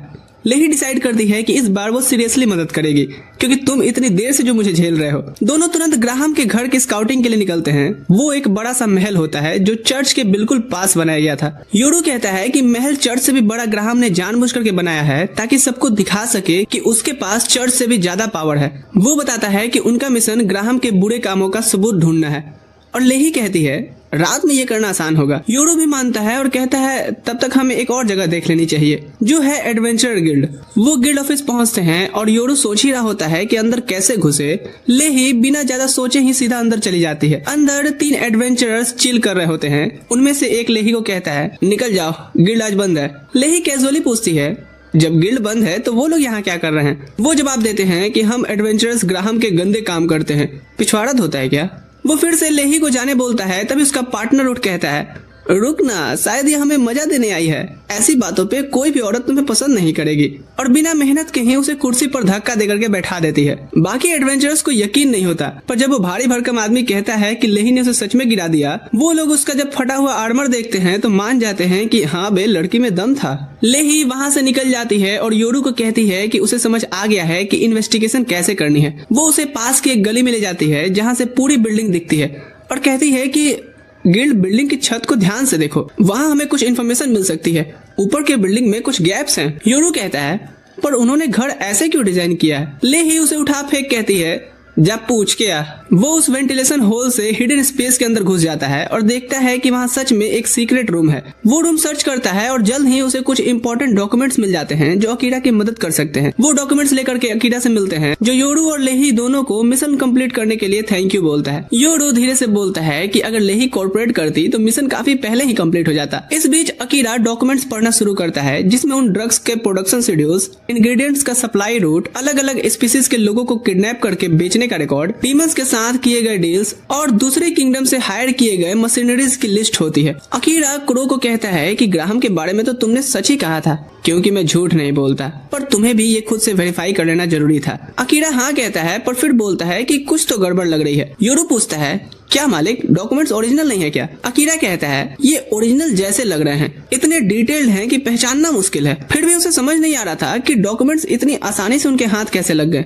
योरू जवाब देता है कि ये गिल्ड के ऊपर एक हिडन रूम में रखे हुए थे, किसी को उम्मीद नहीं होती कि वहाँ तक पहुँच पाएगा। अकीरा इस बात से कन्विंस नहीं होता, और लेही भी कहती है कि ग्राहम इतने इंक्रीमेंटिंग डॉक्यूमेंट्स इतनी इजी जगह पर तो कभी नहीं रखेगा। सब लोग दिमाग खपा रहे होते हैं इस चीज का जवाब ढूंढने के लिए। तभी क्रो कहता है रीजन सिंपल है, ग्राहम खुद चाहता होगा कि ये डॉक्यूमेंट्स चोरी हो जाए, इसलिए उसने इन्हें आसानी से मिलने वाली जगह पर रखा। क्रो की बात बिल्कुल सही लगती है, क्योंकि ग्राहम इधर अपने डार्क ऑफिस में 4 लोगों को बुलाता है। ये चारों वही लोग होते हैं जो डॉक्यूमेंट्स की लोकेशन जानते थे, और उसे शक होता है कि उनमें से ही किसी ने चोरी की है। अकीरा कहता है यानी योरू ने डॉक्यूमेंट्स ग्राहम के गद्दार पता करने से पहले चुरा लिए, तो अब तो ग्राहम का प्लान फेल हो जाना चाहिए। लेकिन क्रो मानता है कि इतना आसान नहीं होगा। उसका मानना है कि ग्राहम इस सिचुएशन को भी अपने फायदे के लिए यूज करेगा और पता लगा ही लेगा। ग्राहम के रूम में चारों आदमी डर के मारे कांप रहे होते हैं और कहते हैं कि हमें कुछ नहीं पता सरदार, हमने आपकी नमक खाई है। ग्राहम उनसे कहता है कि झूठ बोलने की जरूरत नहीं है, क्योंकि मेरे गार्ड्स चोर को पकड़ चुके हैं और अब उसे टॉर्चर भी किया जाएगा जब तक वो किसके लिए काम करता है ये न बता दे। ये सब सुनकर सब और भी ज्यादा नर्वस हो जाते हैं, लेकिन एक बीस्टमैन बहुत ज्यादा घबराया हुआ लगता है। ग्राहम तुरंत समझ जाता है कि चोर की दाढ़ी में तिनका। वो गार्ड्स को उसे मार देने का ऑर्डर देता है और पल भर में ऑर्डर हाजिर हो जाता है। बाकी 3 लोग देख करके शॉक्ड हो जाते हैं। फिर ग्राहम कहता है गद्दार से तो निपट लिया गया, अब असली चोर को ढूंढना बाकी है। सभी कंफ्यूज हो जाते हैं, क्योंकि ग्राहम ने तो अभी अभी कहा था कि चोर पकड़ा गया है, लेकिन वो सिर्फ इतना कहता है कि जो भी चोर को पकड़ेगा उसे भारी भरकम इनाम मिलेगा। दूसरी तरफ अकीरा क्रो से पूछता है कि उसे ग्राहम के प्लान्स इतने डिटेल में कैसे पता है। क्रो जवाब देता है कि उसके सोर्सेस हर जगह हैं, और उसे ये भी पता है कि रेडिस और यूरेक के बीच वार शुरू करने की साजिश चल रही है। रेडिस के ऑफिशियल ही ग्राहम के लोगों को रिश्वत दे रहे हैं। क्रो आगे एक्सप्लेन करता है कि अगर रेडिस को पता चल जाए कि उनके सिटीजन्स को यूरेक के एक रॉयल ने किडनैप किया था, तो ये वॉर के लिए परफेक्ट रीजन बन जाएगा। अकीरा कहता है वेट रेडिस इतने पावरफुल यूडेक के साथ वॉर क्यों चाहता है? क्रो शांति से पूछता है कि क्या उसे नहीं पता कि रेडिस का किंग अपनी मरी हुई बीवी को जिंदा करना चाहता है। ये बात अकीरा पर बिजली की तरह गिरती है। उसे समझ आ जाता है कि सारन ने जब कहा था कि किंग बिल्कुल टूट चुका है और दुनिया के रोज तोड़ने के लिए कोई भी कीमत चुकाने के लिए तैयार है, तो उसका इस चीज से ये मतलब था। अकीरा कहता है पर ये पॉसिबल कैसे है? और अमेलिया भी इस बात पर पूरी तरह से श्योर होती है कि उसकी पुनर्जन्म का जादू भी सिर्फ तुरंत मरे हुए लोगों को ही जिंदा कर सकती है। तब क्रो बताता है कि एक रिवाइवल स्पेल होता है जिसका नाम इक्विवेलेंट एक्सचेंज है, जो काफी ज्यादा पावरफुल है। ये स्पेल एक इंसान को जिंदा करने के बदले बहुत सारे लोगों की बलि लेता है, फिर इंसान कब मरा हो फर्क नहीं पड़ता, वो जिंदा हो जाता है। अब अकीरा समझ जाता है कि रेडिस का किंग वॉर शुरू करना चाहता है ताकि एक साथ बहुत लोग मरे। वो गुस्से में भर आता है और उन डॉक्यूमेंट्स को फाड़ देता है। क्रो कहता है कि तुम्हारे ऐसा करने से रेडिस और यूडेक के बीच वॉर सिर्फ थोड़ी दिनों के लिए ही टल सकती है, लेकिन वॉर तो वैसे भी होगी, और जब होगी तो तुम्हारे क्लासमेट्स जो हीरोज के रूप में समन किए गए हैं सामने से वही लड़ते मिलेंगे। अकीरा कहता है कि मुझे अपने क्लासमेट्स की मरने की परवाह नहीं है, लेकिन वो बेकार में मरे ये मैं नहीं चाहता। क्रो कहता है कि अब उनकी किस्मत तुम्हारे हाथों में है। वो रियलाइज करता है कि उसका ग्राहम का मारना एक वॉर को रोक सकता है और अनेक जिंदगियां इससे भी बच सकती हैं। तभी लेही कहती है कि उसके पास भी एक काम की जानकारी है। वो बताती है कि शहर का एक रेस्टोरेंट आज स्पेशल मील ऑफर कर रहा है और पास की बुक स्टोर पर भी 70% डिस्काउंट है। वो कहती है अमेलिया को खाना पसंद है और तुम्हें पढ़ना, इसलिए सोची कि ये तुम दोनों के लिए बेस्ट न्यूज होगा, जिससे कि तुम दोनों एक मस्त डेट पर निकल सको। अमेलिया खुश हो जाती है और अकीरा को थोड़ा फ्रेश होने के लिए डेट पर चलने के लिए मना लेती है। लेकिन जैसे ही वो मार्केट पहुंचते हैं, लेही कहती है उप्स, स्पेशल मील के लिए तो इतनी लंबी लाइन में लगना पड़ेगा और अच्छी बुक्स भी सोल्ड आउट हो सकती हैं। वो सजेस्ट करती है कि सब अलग अलग क्यों न हो जाएं, और अकीरा मान जाता है। वो योरू के साथ बुक स्टोर चला जाता है और जब दोनों बुक्स के बारे में बात कर रहे होते हैं तब एक चोर अकीरा का बैग छीन करके भाग जाता है। अकीरा को तब तक भी पता नहीं चलता जब तक योरू से पॉइंट आउट नहीं करता। फिर वो बैग वापस लेने के लिए चोर का पीछा करता है। जब वो बैग के साथ वापस आता है तो अकीरा से पूछता है कि उसका ध्यान कहाँ है। अकीरा जवाब देता है कि वो अपने थॉट्स की वजह से किसी चीज पर फोकस ही नहीं कर पा रहा। योरू ये समझ जाता है और इसलिए अकीरा को फाउंटेन के पास ले जाकर के कहता है, सुनिए मालिक, लाइफ बहुत छोटी सी है, तो अपनी परेशानी खुल करके शेयर कीजिए। अकीरा कहता है कि उसे लगता है ग्राहम को मारना सही चीज है और एक एसेसिन होने के नाते वो इस काम के लिए सुटेबल भी है, लेकिन वो किसी की जान लेने के बोझ को हैंडल नहीं कर पा रहा और उसे नहीं पता कि वो ये कर भी पाएगा या नहीं। योरू कहता है कि वो अकीरा की फीलिंग समझ सकता है, क्योंकि जान लेना उसे अंदर से एक मॉन्स्टर बना सकता है और बहुत लोगों को मारना इंसान को अंदर से तोड़ भी देता है। मैं नहीं चाहता कि आप मेरे जैसे बने, लेकिन कभी कभी अपनों को बचाने के लिए हथियार तो उठाना ही पड़ता है ना। अकीरा जानता है कि उसे ग्राहम को मारना पड़ेगा, लेकिन फिर भी वो डिसीजन नहीं ले पा रहा और सोचता है कि ये उसकी दोहरी सोच की वजह से है। तब योरू कहता है कि आपने मुझे जिंदगी जीने का दूसरा मौका दिया है। वो डिक्लेयर करता है कि अगर आप ग्राहम को नहीं मार पाते तो मैं ये काम कर देता हूँ। इस पर अकीरा कहता है कि इससे तो मैं और खुद की नजरों में गिर जाऊंगा, इसलिए वो डिसाइड करता है कि पहले ग्राहम को खुद मिल करके देखेगा उसका नेचर कैसा है, फिर डिसाइड करेगा कि उसे मारना है या जिंदा छोड़ना है। और योरू उसकी ये बात सुनकर के खुश हो जाता है। उसके बाद वो एमेलिया और लेही से दोबारा मिलते हैं और गिल्ड बिल्डिंग जाते हैं। एमेलिया सोचती है कि वो स्टाफ से पूछ सकती है कि ग्राहम कब आता है, लेकिन अकीरा के पास उसे बाहर निकालने का दूसरा प्लान होता है। लेही डिसाइड करती है कि वो बाहर ही रहेगी ताकि कोई उसे पहचान न ले। वहाँ उन्हें एक एडवेंचरर मिलता है जो पूछता है कि उन्हें क्या चाहिए, क्योंकि गिल्ड तो बंद है। एमेलिया ठंडे टोन में कहती है, मैं फालतू लोगों से बात नहीं करती, गिल्ड मास्टर कब आएगा। राहुल नाम का एक एडवेंचरर उसके एटीट्यूड से नाराज हो जाता है और उससे लड़ने को तैयार हो गया था, लेकिन अकीरा बीच में आकर के बात को आगे बढ़ने से रोक लेता है। तब व्हील चेयर पर बैठी एक रिसेप्शनिस्ट जिसका नाम कायरिया है आती है और राहुल को अकीरा के बारे में बताती है कि ये वही फेमस साइलेंट असेसियन है। अकीरा की असली पहचान जानते ही राहुल तुरंत माफी मांग लेता है और कहता है कि जब उसने अकीरा के शैडो मैजिक से मॉन्स्टर के झुंड को खत्म करने के बारे में सुना तब से वो उसका फैन है, लेकिन सामने से उसे पहचान ही नहीं पाया क्योंकि मुझे नहीं लगा था कि साइलेंट असेसियन इतना सीधा साधा दिखता होगा। वो घुटनों पर गिर करके अकीरा से उसे अपना स्टूडेंट बना लेने की भीख मांगता है। अकीरा कहता है, ये निरूपा राय वाली एक्टिंग मत करो मेरे सामने। तभी ग्राहम अपने गार्ड्स के साथ गिल्ड में एंटर करता है और अकीरा उसे घूर कर देखता है, ये जज करने के लिए कि क्या वो उसके हाथों मरने के लायक है। Graham old Bollywood villain type लगता है जो सबको इग्नोर करते हुए एमेलिया से कहता है कि वो उसे अपने मेंशन में प्राइवेटली कुछ डिस्कस करना चाहता है और चाहता है कि वो उसके साथ चले। अकीरा तुरंत अपनी सीट से उठ जाता है और ये चीज नोटिस करके ग्राहम उस पर एक नजर देखता है और फिर उसे तुरंत यहाँ से भाग जाने को कहता है। राहुल तुरंत बोलता है कि तुझे पता है ये कौन है, लेकिन ग्राहम उसे चुप रहने को कहता है कि मुझे अच्छे से पता है कि ये कौन हो सकता है। उसे टॉन्ट मारता है कि ये उन्हीं हीरो पार्टीज में से है ना जिन्हें डीमन किंग से लड़ करके इस कॉन्टिनेंट के लोगों को बचाने के लिए बुलाया गया है, लेकिन ये तो यहाँ लड़कियों के साथ रंगरलिया मना रहा है। राहुल फिर बोलने की कोशिश करता है लेकिन अकीरा उसे चुप करा देता है और ग्राहम से कहता है वो अपना टाइम कैसे स्पेंड करता है ये सिर्फ उसका पर्सनल मैटर है और किसी को उसमें कोई दिक्कत नहीं आनी चाहिए। ग्राहम हंसी उड़ाता है कि तेरा मेंटोर जिसने सभी को बचाने के लिए अपनी जान भी दे दी वो तो कब्र में भी मुंह छुपा रहा होगा कि इनको बचाने के लिए मैं मरा। छी। ये बात माहौल को अब गर्म करने लगता है।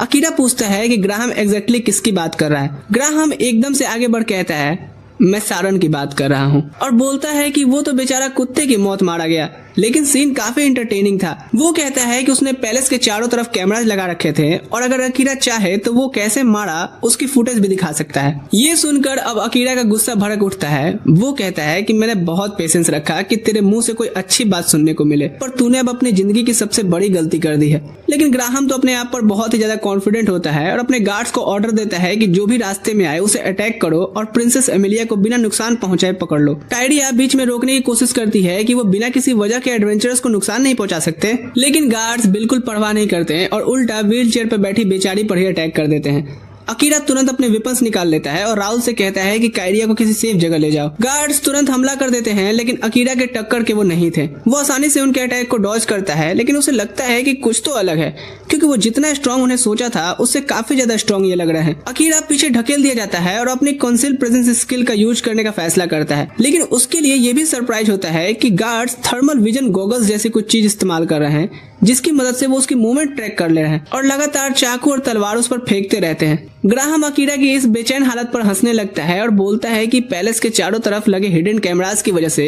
उसने अकीरा की एबिलिटीज रीड कर ली है और बिल्कुल सारन के जैसे स्पेशल मैजिकल आईज डेवलप करके अपने गार्ड्स में लगाए हैं। अब अकीरा का उनके खिलाफ कोई चांस नहीं है। अकीरा स्ट्रेटजी बदलता है और क्लोज कॉम्बैट में जाने का सोचता है। जब गार्ड्स भी अपनी छोटी ब्लेड्स निकाल करके उसे डील करने आते हैं, अकीरा अभी भी उनसे ज्यादा फास्ट होता है और आखिरकार उन्हें हिट भी मारता है। लेकिन गार्ड्स के बॉडी के अराउंड एक मैजिकल बैरियर होता है जो डैमेज से बचा लेता है, जिससे अकीरा बुरी सिचुएशन में आ गया था। अपनी क्विक थिंकिंग की वजह से वो अटैक के लाइन से निकल जाता है और आने वाले हमले से बचने के लिए एक गार्ड को शील्ड की तरह यूज करता है। उसे लगता है कि अब वो सेफ है, लेकिन उसकी बड़ी गलती होती है क्योंकि वो गार्ड सीधा आर्मर के थ्रू चाकू घुसा देता है और डैगर अकीरा के अंदर चला गया था। अकीरा समझ जाता है कि ये फाइट उसकी सोच से काफी ज्यादा मुश्किल होने वाली है। वो अपनी शैडो पावर रिलीज करने के बारे में सोचता है, लेकिन वो नहीं चाहता कि इससे अमेलिया की जान खतरे में पड़े। तभी उसके ख्याल टूटते हैं जब अमेलिया अपनी ग्रेविटी स्पेल यूज करके गार्ड्स को जमीन पर गिरा देती है। अकीरा अमेलिया से कहता है कि चलो भागो। जब योरू उन्हें रोके रखता है, अकीरा एक विंडो तोड़ करके बाहर निकलता है और वो और अमेलिया दोनों तेज भागते हुए बाहर निकल गए थे। एक गली से भागते हुए उन्हें लेही मिल जाती है। वो तुरंत सिचुएशन समझ जाती है और दोनों से कहती है आओ तेन मौज करावा। फिर वो उन्हें उठा करके हवा में ले जाती है और खूबसूरत चांदनी रात में उड़ते हुए निकल जाते हैं। अकीरा लेही का शुक्रिया अदा करता है और कहता है कि अगर वो मदद के लिए नहीं आती तो अभी उसे भी नहीं पता होता कि वहाँ क्या होता। लेही कहती है अरे कोई बात नहीं, तुम दोनों तो मेरे पक्के वाले दोस्त हो। रात के आसमान में उड़ते हुए अकीरा बोलता है कि ऊपर से दुनिया कितनी सुंदर दिखती है ना। ये सुनकर अमेलिया अपने सारे खूबसूरत पल याद करने लगती है जो उसने अकीरा के साथ बिताए थे, चाहे वो बैटल के बीच हो या कैंप फायर का शांत शाम हो या फिर सफर के थकान के बाद रात का उसका थक करके सो जाना हो। आखिरकार वो वापस जमीन पर अपने ठिकाने के बाहर उतरते हैं जहाँ योरू उनका इंतजार कर रहा होता है। अकीरा फाइट के दौरान मदद के लिए योरू और लेही दोनों का शुक्रिया करता है। इसके बाद लेही कहते हुए चली जाती है कि फिर मिलेंगे। अंदर जाकर के वो क्रो के साथ बैठते हैं और उसे सब कुछ बताते हैं जो हुआ। अकीरा एक्सप्लेन करता है कि ग्राहम के पास कुछ बूस्टेड सोल्जर्स हैं जो स्पेशली उससे डील करने के लिए बनाए गए हैं। वो उनकी कंसीलमेंट के थ्रू भी देख सकते हैं और चाहे वो जैसे भी अटैक करे उन पर असर ही नहीं होता, जैसे कोई स्पेशल बैरियर है जो उन्हें डैमेज से बचाता है। क्रो भी थोड़ा सरप्राइज होता है और कहता है कि अगर वो सोल्जर्स अकीरा के लिए भी प्रॉब्लम बने हैं तो वाकई काफी स्ट्रांग होंगे। अकीरा हाँ में सर हिलाता है और कहता है कि वो उन्हें एक एक करके शायद हैंडल कर सकता है, लेकिन नंबर ज्यादा होने की वजह से वो अकेला उनसे डील करना मुश्किल लगा। क्रो अकीरा को याद दिलाता है कि वो वॉरियर नहीं है और सीधा हेड ऑन फाइट उसकी स्ट्रेंथ भी नहीं है। एसेसियन होने के नाते उसके पास ग्राहम जैसे लोगों से डील करने के अपने तरीके होने चाहिए। बीच में अमेलिया बोल पड़ती है कि अकीरा ने अभी तक जॉब एक्सेप्ट नहीं की है, लेकिन क्रो कहता है कि अब उनके पास चॉइस भी भी नहीं है। ग्राहम उस टाइप का आदमी है जो अपनी बात पूरी ना होने पर सब कुछ दांव पर लगा देता है। वो अकीरा को वार्न करता है कि ग्राहम एमिलिया को ढूंढने के लिए अपनी पूरी ताकत के साथ उसके पीछे आएगा। अकीरा थोड़ी देर सोचता है और फिर योरू और एमिलिया से कहता है कि वो सो जाए क्योंकि उसे थोड़ा टाइम अकेले रह करके सोचना है। जब एमिलिया सो जाती है, अकीरा बेड से जागता है क्रो के शब्दों के बारे में सोचते हुए और समझ जाता है कि वो सच कह रहा था। अगर वो सच में चाहता है कि एमिलिया सेफ रहे तो उसके पास कोई और चॉइस नहीं है सिवाय इसके कि वो ग्राहम को ढूंढ कर मार दे। अपने अगले मूव लेने से पहले वो अपना सारा सामान गियर रेडी कर रहा होता है। तभी सारन के छोड़े उस पोटली से क्रिस्टल बॉल निकल करके जमीन पर गिर जाता है और अचानक से एक प्री रिकॉर्डेड वीडियो चलने लगा था जिसमें सारन कहता है कि अगर अकीरा ये वीडियो देख रहा है तो शायद वो मर चुका है। वो कहता है कि अकीरा को इस दुनिया के हालात की चिंता नहीं करनी चाहिए क्योंकि उसका असली गोल अपनी दुनिया में वापस जाना है। वो उसे बताता है कि बदले के रास्ते पे ना चले और उसके कातिलों को ढूंढकर बदला लेने की कोशिश भी ना करे क्योंकि इससे उसकी रूह गंदी हो जाएगी। सारन की आखिरी नसीहत सुन करके अकीरा के आंखों से आंसू बहने लगते हैं कि बदले की आग में खुद को मत जला लेना। ये आंसू धीरे धीरे गुस्से और फ्रस्ट्रेशन के हो जाते हैं और अकीरा अपनी किस्मत को कोसने लगता है कि जब साला उसने आखिरकार मारने का फैसला कर ही लिया तभी उसे ये मैसेज क्यों मिलना था। वो अपने मेंटोर के बारे में सोच करके और थोड़ा रो लेता है, फिर उसकी यादों से माफी मांगता है क्योंकि अब वो अपना फैसला बदल नहीं सकता। अब बात सिर्फ बदले की नहीं रह गई है बल्कि एमिलिया की सेफ्टी की भी आ गई है। वो अपना सामान पैक करता है और निकलने ही वाला होता है कि देखता है कि क्रो अभी भी जाग रहा है। वो भारी दिल से पूछता है कि क्या उसने फैसला कर लिया। अकीरा कहता है हाँ, वो अब ग्राहम को मारने जा रहा है लेकिन जब तक बिल्कुल जरूरी ना हो वो और किसी की जान नहीं लेगा, सिर्फ ग्राहम के पास मौजूद बूस्टेड सोल्जर्स को छोड़ के। क्रो कहता है कि उसने कभी ऐसा एसेसियन नहीं देखा जो मारने से इतना कतराता हो, लेकिन फिर भी उसे गुड लक विश करता है। निकलने से पहले एमिलिया उसे रोक लेती है और कहती है कि वो ना जाए क्योंकि दिल से वो जानती है कि अकीरा किसी को मारना नहीं चाहता। अकीरा बस उससे माफी मांगता है और कहता है कि उसका फैसला फाइनल है और इतना कहकर वो उस ठंड भरी रात में निकल जाता है। झील के पास चलते हुए वो योरू को बैठा हुआ देखता है लेकिन अकीरा उसे कहता है कि वापस चला जाए क्योंकि वो इस चीज को अकेले हैंडल करना चाहता है। आखिरकार अकीरा उस मेंशन तक पहुंच जाता है जहां ग्राहम रहता है और नोटिस करता है कि कोई और एसेसियन भी काम पर लगा है। वो एसेसियन मेन गेट पर गार्ड्स को मार देता है और अंदर कंपाउंड में घुस जाता है। फिर ग्राहम के बेडरूम में घुसने की तैयारी करता है। अचानक उसे अकीरा की प्रेजेंस महसूस होती है और वो मुड़ कर देखता है। समझ जाता है कि अगर उसे इस किलिंग का पैसा चाहिए तो उसे बेस्ट से टक्कर लेनी पड़ेगी। अकीरा अपने मन में उस एसेसियन से माफी मांगता है क्योंकि अफसोस के साथ वो किसी को अपने रास्ते में नहीं आने दे सकता। वो एसेसियन मुड़ करके फाइट शुरू कर देता है लेकिन वो जो भी कोशिश करता अकीरा उससे बेहतर फाइटर होता है।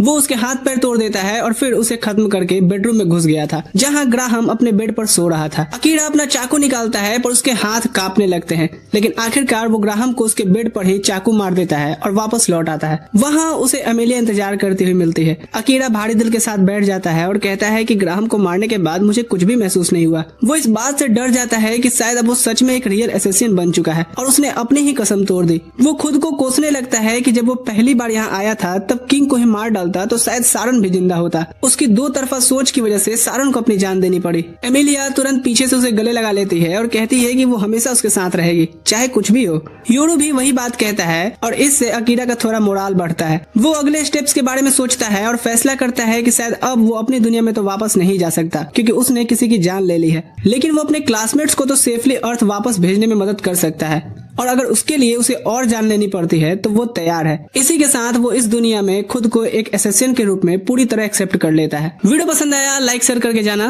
बाकी मैं मिलूंगा अगली वीडियो में। ठीक है दोस्तों, अभी के लिए मैं चलता हूँ। Thanks for watching.